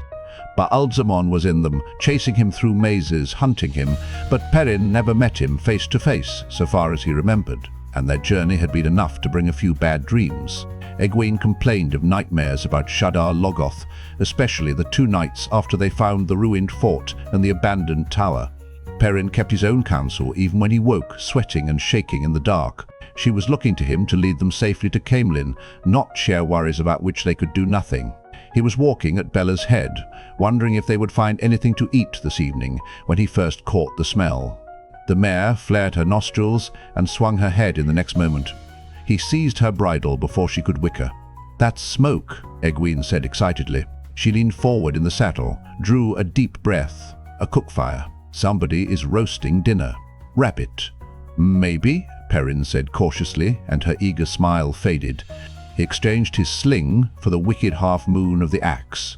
His hands opened and closed uncertainly on the thick haft. It was a weapon, but neither his hidden practice behind the forge nor Lan's teachings had really prepared him to use it as one. Even the battle before Shadar Logoth was too vague in his mind to give him any confidence. He could never quite manage that void that Rand and the warder talked about either. Sunlight slanted through the trees behind them, and the forest was a still mass of dappled shadows. The faint smell of wood smoke drifted around them, tinged with the aroma of cooking meat. It could be a rabbit, he thought, and his stomach grumbled. And it could be something else, he reminded himself. He looked at Egwene. She was watching him. There were responsibilities to being leader. "Wait here," he said softly. She frowned, but he cut her off as she opened her mouth. "And be quiet. We don't know who it is yet." She nodded, reluctantly, but she did it. Perrin wondered why that did not work when he was trying to make her take his turn riding. Drawing a deep breath, he started for the source of the smoke. He had not spent as much time in the forests around Eamon's Field as Rand or Matt, but still he had done his share of hunting rabbits. He crept from tree to tree without so much as snapping a twig. It was not long before he was peering around the bole of a tall oak with spreading, serpentine limbs that bent to touch the ground, then rose again. Beyond lay a campfire, and a lean, sun-browned man was leaning against one of the limbs not far from the flames. At least he was not a Trolloc, but he was the strangest fellow Perrin had ever seen. For one thing, his clothes all seemed to be made from animal skins, with the fur still on, even his boots, and the odd, flat-topped round cap on his head. His cloak was a crazy quilt of rabbit and squirrel. His trousers appeared to be made from the long-haired hide of a brown and white goat. Gathered at the back of his neck with a cord, his greying brown hair hung to his waist. A thick beard fanned across half his chest. A long knife hung at his belt, almost a sword, and a bow and quiver stood propped against a limb close to hand. The man leaned back with his eyes closed, apparently asleep, but Perrin did not stir from his concealment. 6 sticks slanted over the fellow's fire, and on each stick a rabbit was skewered, roasted brown and now and then dripping juice that hissed in the flames. The smell of them, so close, made his mouth water. "You done drooling?" The man opened one eye and cocked it at Perrin's hiding place. "You and your friend might as well sit and have a bite. I haven't seen you eat much the last couple of days." Perrin hesitated, then stood slowly, still gripping his axe tightly. "You've been watching me for 2 days?" The man chuckled deep in his throat. "Yes, I've been watching you. And that pretty girl pushes you around like a bantam rooster, doesn't she? Heard you, mostly. The horse is the only one of you, doesn't trample around loud enough to be heard 5 miles off. You going to ask her in, or are you intending to eat all the rabbit yourself?" Perrin bristled. He knew he did not make much noise. You could not get close enough to a rabbit in the waterwood to fetch it with a sling if you made noise. But the smell of rabbit made him remember that Egwene was hungry too, not to mention waiting to discover if it was a Trolloc fire they had smelled. He slipped the haft of his axe through the belt loop and raised his voice. "Egwene, it's all right." "It is rabbit." Offering his hand, he added in a more normal tone, "My name is Perrin. Perrin Aybara." The man considered his hand before taking it awkwardly, as if unused to shaking hands. "I'm called Elyas," he said, looking up. "Elyas Machera." Perrin gasped and nearly dropped Elyas's hand. The man's eyes were yellow, like bright, polished gold. Some memory tickled at the back of Perrin's mind, then fled. All he could think of right then was that all of the Trolloc's eyes he had seen had been almost black. Egwene appeared, cautiously leading Bella. She tied the mare's reins to one of the smaller branches of the oak and made polite sounds when Perrin introduced her to Elyas, but her eyes kept drifting to the rabbits. She did not seem to notice the man's eyes. When Elyas motioned them to the food, she fell to with a will.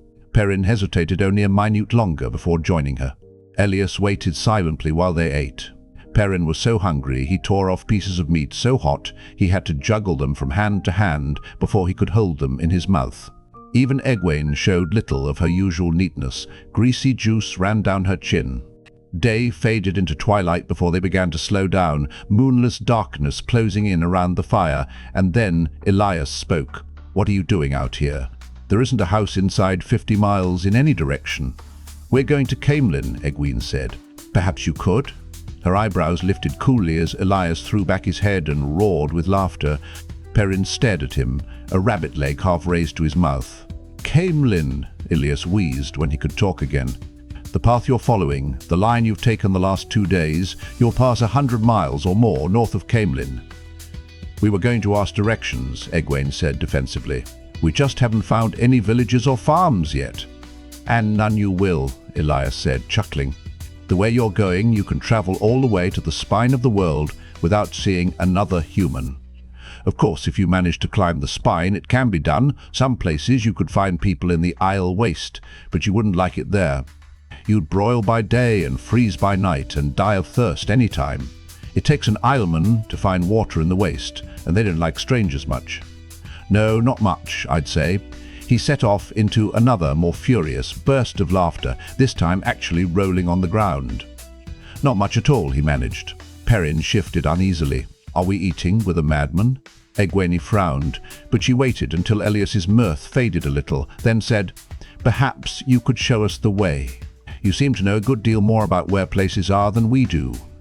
Elyas stopped laughing. Raising his head, he replaced his round fur cap, which had fallen off while he was rolling about, and stared at her from under lowered brows. "I don't much like people," he said in a flat voice. "Cities are full of people. I don't go near villages or even farms very often. Villagers, farmers, they don't like my friends. I wouldn't even have helped you if you hadn't been stumbling around as helpless and innocent as newborn cubs." "But at least you can tell us which way to go," she insisted. "If you direct us to the nearest village, even if it's 50 miles away, surely they'll give us directions to Caemlyn." "Be still," Elyas said. "My friends are coming." Bella suddenly whinnied in fear and began jerking to pull her reins free. Perrin half rose as shapes appeared all around them in the darkening forest. Bella reared and twisted, screaming. "Quiet the mare," Elyas said. "They won't hurt her. Or you, if you're still." 4 wolves stepped into the firelight, shaggy, waist-high forms with jaws that could break a man's leg. As if the people were not there, they walked up to the fire and lay down between the humans. In the darkness among the trees, firelight reflected off the eyes of more wolves on all sides. Yellow eyes, Perrin thought, like Elyas's eyes. That was what he'd been trying to remember. Carefully watching the wolves among them, he reached for his axe. "I would not do that," Elyas said. "If they think you mean harm, they'll stop being friendly." They were staring at him, those 4 wolves, Perrin saw. He had the feeling that all the wolves, those in the trees as well, were staring at him. It made his skin itch. Cautiously, he moved his hands away from the axe. He imagined he could feel the tension ease among the wolves. Slowly, he sat back down, his hands shook until he gripped his knees to stop them. Egwene was so stiff she almost quivered. One wolf, toaster black with a lighter grey patch on his face, lay nearly touching her. Bella had ceased her screaming and rearing. Instead, she stood trembling and shifting in an attempt to keep all of the wolves in view, kicking occasionally to show the wolves that she could, intending to sell her life dearly. The wolves seemed to ignore her and everyone else. Tongues lolling out of their mouths, they waited at their ease. "There," Elyas said. "That's better." "Are they tame?" Egwene asked faintly, and hopefully too. "They're... or pets," Elyas snorted. "Wolves don't tame, girl, not even as well as men. They're my friends. We keep each other company, hunt together, converse after a fashion, just like any friends. Isn't that right, Dapple?" A wolf with fur that faded through a dozen shades of grey, dark and light, turned her head to look at him. "You talk to them?" Perrin marvelled. "It isn't exactly talking," Elyas replied slowly. "The words don't matter, and they aren't exactly right either. Her name isn't Dapple. It's something that means the way shadows play on a forest pool at a midwinter dawn, with the breeze rippling the surface and the tang of ice when the water touches the tongue, and a hint of snow before nightfall in the air. But that isn't quite it either. You can't say it in words. It's more of a feeling. That's the way wolves talk. The others are burn, hopper, and wind." Byrne had an old scar on his shoulder that might explain his name, but there was nothing about the other two wolves to give any indication of what their names might mean. For all the man's gruffness, Perrin thought Elyas was pleased to have the chance to talk to another human. He seemed eager enough to do it, at least. Perrin eyed the wolf's teeth glistening in the firelight and thought it might be a good idea to keep him talking. How? Thor. How did you learn to talk to wolves, Elyas? They found out, Elyas replied. I didn't. Not at first. That's always the way of it, I understand. The wolves find you, not you, them. Some people thought me touched by the Dark One because wolves started appearing wherever I went. I suppose I thought so too sometimes. Most decent folk began to avoid me, and the ones who sought me out weren't the kind I wanted to know, one way or another. Then I noticed there were times when the wolves seemed to know what I was thinking, to respond to what was in my head. That was the real beginning. They were curious about me. Wolves can sense people usually, but not like this. They were glad to find me. They say it's been a long time since they hunted with men, and when they say a long time, the feeling I get is like a cold wind howling all the way down from the first day. I never heard of men hunting with wolves, Egwene said. Her voice was not entirely steady, but the fact that the wolves were just lying there seemed to give her heart. If Elyas heard her, he gave no sign. Wolves remember things differently from the way people do, he said. His strange eyes took on a faraway look, as if he were drifting off on the flow of memory himself. Every wolf remembers the history of all wolves, or at least the shape of it. Like I said, it can't be put into words very well. They remember running down prey side by side with men, but it was so long ago that it's more like the shadow of a shadow than a memory. That's very interesting, Egwene said, and Elyas looked at her sharply. No, I mean it. It is? She wet her lips. Could you teach us to talk to them? Elyas snorted again. It can't be taught. Some can do it, some can't. They say he can. He pointed at Perrin. Perrin looked at Elyas's finger as if it were a knife. He really is a madman. The wolves were staring at him again. He shifted uncomfortably. You say you're going to Caemlyn, Elyas said, but that still doesn't explain what you're doing out here, days from anywhere. He tossed back his fur-patch cloak and lay down on his side, propped on one elbow and waiting expectantly. Perrin glanced at Egwene.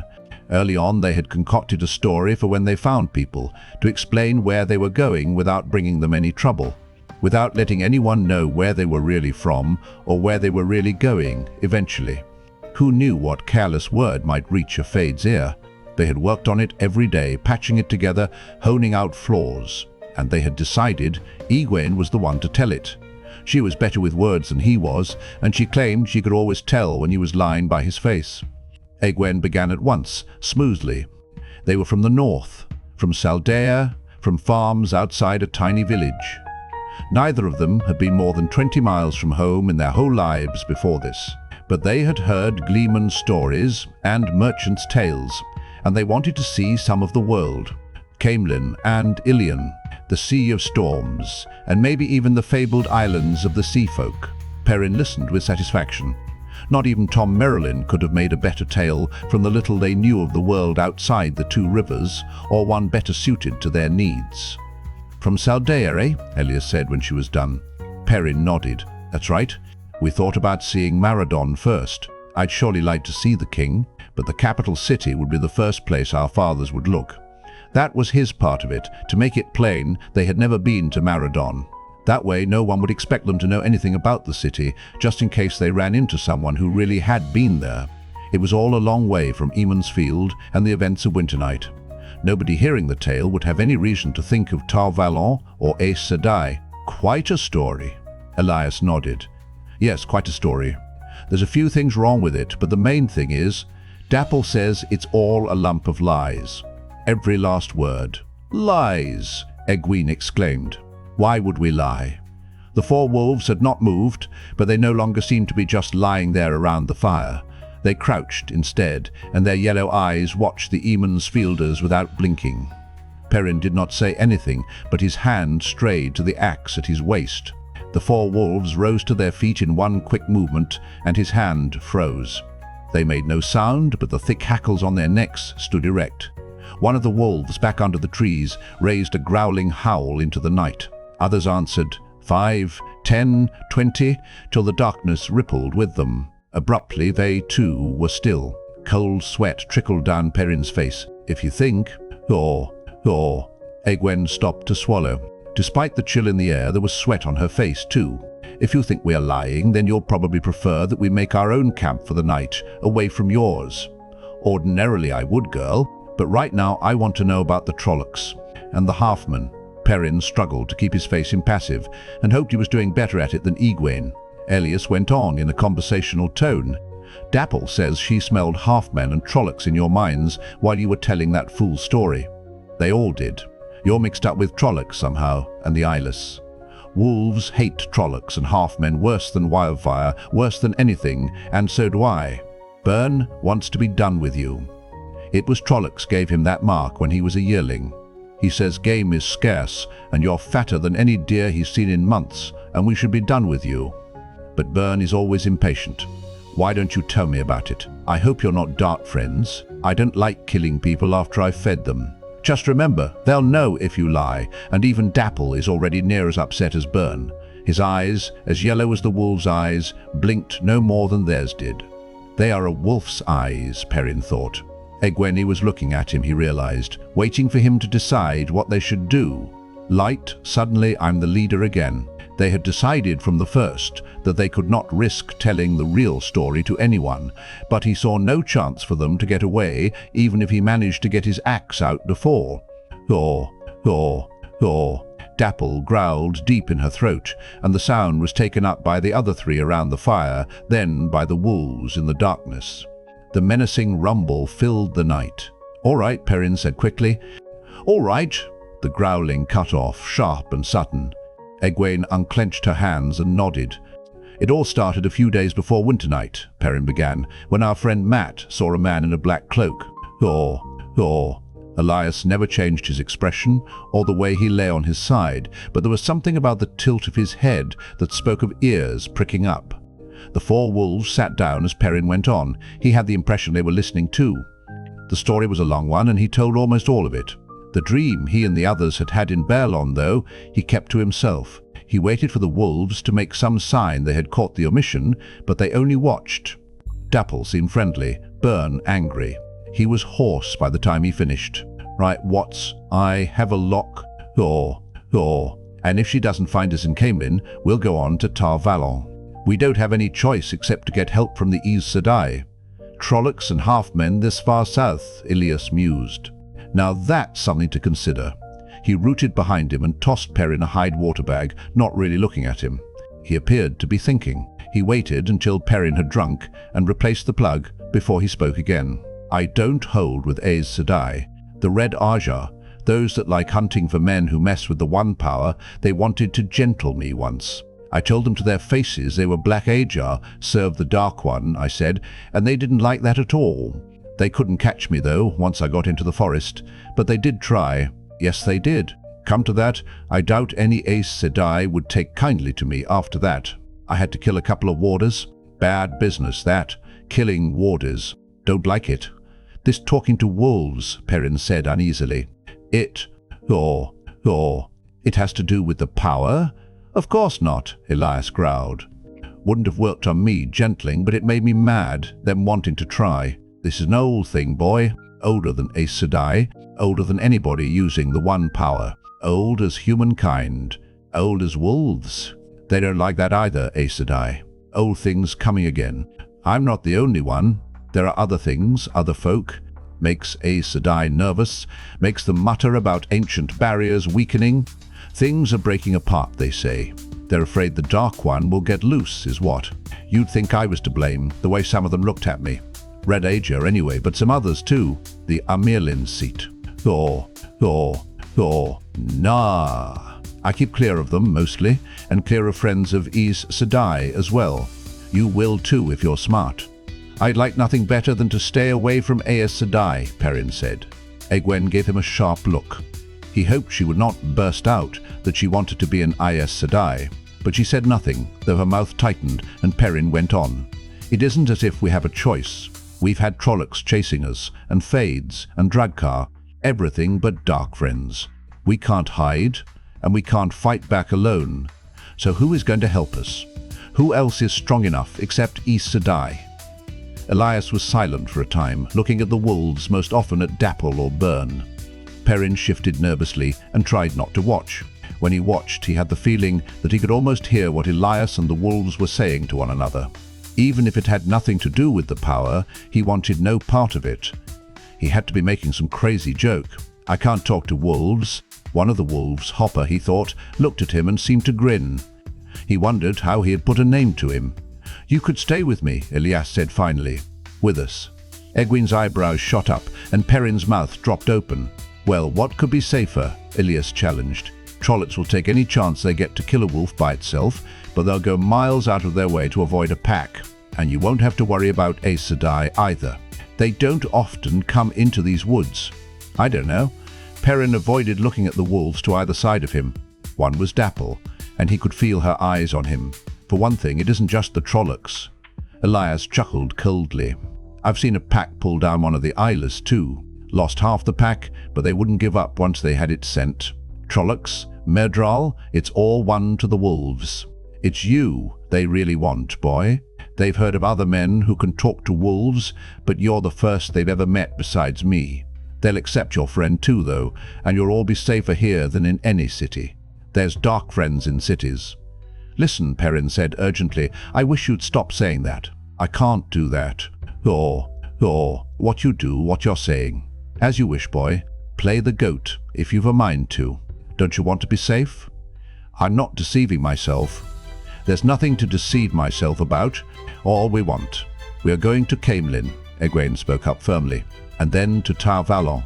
Closing his mouth, Perrin met her angry look with one of his own. He knew that she followed his lead when she wanted to, and not when she did not, but she could at least let him answer for himself. What about you, Perrin? He said, and answered himself. Me? Well, let me think. Yes, I think I'll go on. He turned a mild smile on her. Well, Egwene, that makes both of us. I guess I'm going with you at that. Good to talk these things out before making a decision, isn't it? She blushed, but the set of her jaw never lessened. Elyas grunted. Dapple said, that's what you'd decide. She said the girl's planted firmly in the human world, while you. He nodded at Perrin. Stand halfway between. Under the circumstances, I suppose we'd better go south with you. Otherwise you'll probably starve to death or get lost, or... Abruptly, Burn stood up, and Elyas turned his head to regard the big wolf. After a moment, Dapple rose, too. She moved closer to Elyas, so that she also was meeting Burn's stare. The tableau was frozen for long minutes, then Burn whirled and vanished into the night. Dapple shook herself, then resumed her place, flopping down as if nothing had happened. Elyas met Perrin's questioning eyes. Dapple runs this pack, he explained. Some of the males could best her if they challenged, but she's smarter than any of them, and they all know it. She saved the pack more than once. But Burn thinks the pack is wasting time with you three. Hating Trollocs is about all there is to him, and if there are Trollocs this far south, he wants to be off killing them. We quite understand, Egwene said, sounding relieved. We really can find our own way. With some directions, of course, if you'll give them. Elyas waved a hand. I said Dapple leads this pack, didn't I? In the morning I'll start south with you, and so will they. Egwene looked as if that was not the best news she could have heard. Perrin sat wrapped in his own silence. He could feel Burn leaving, and the scarred male was not the only one. A dozen others, all young males, loped after him. He wanted to believe it was all Elyas playing on his imagination, but he could not. Just before the departing wolves faded from his mind, he felt a thought he knew came from Burn, as sharp and clear as if it were his own thought. Hatred, and the taste of blood.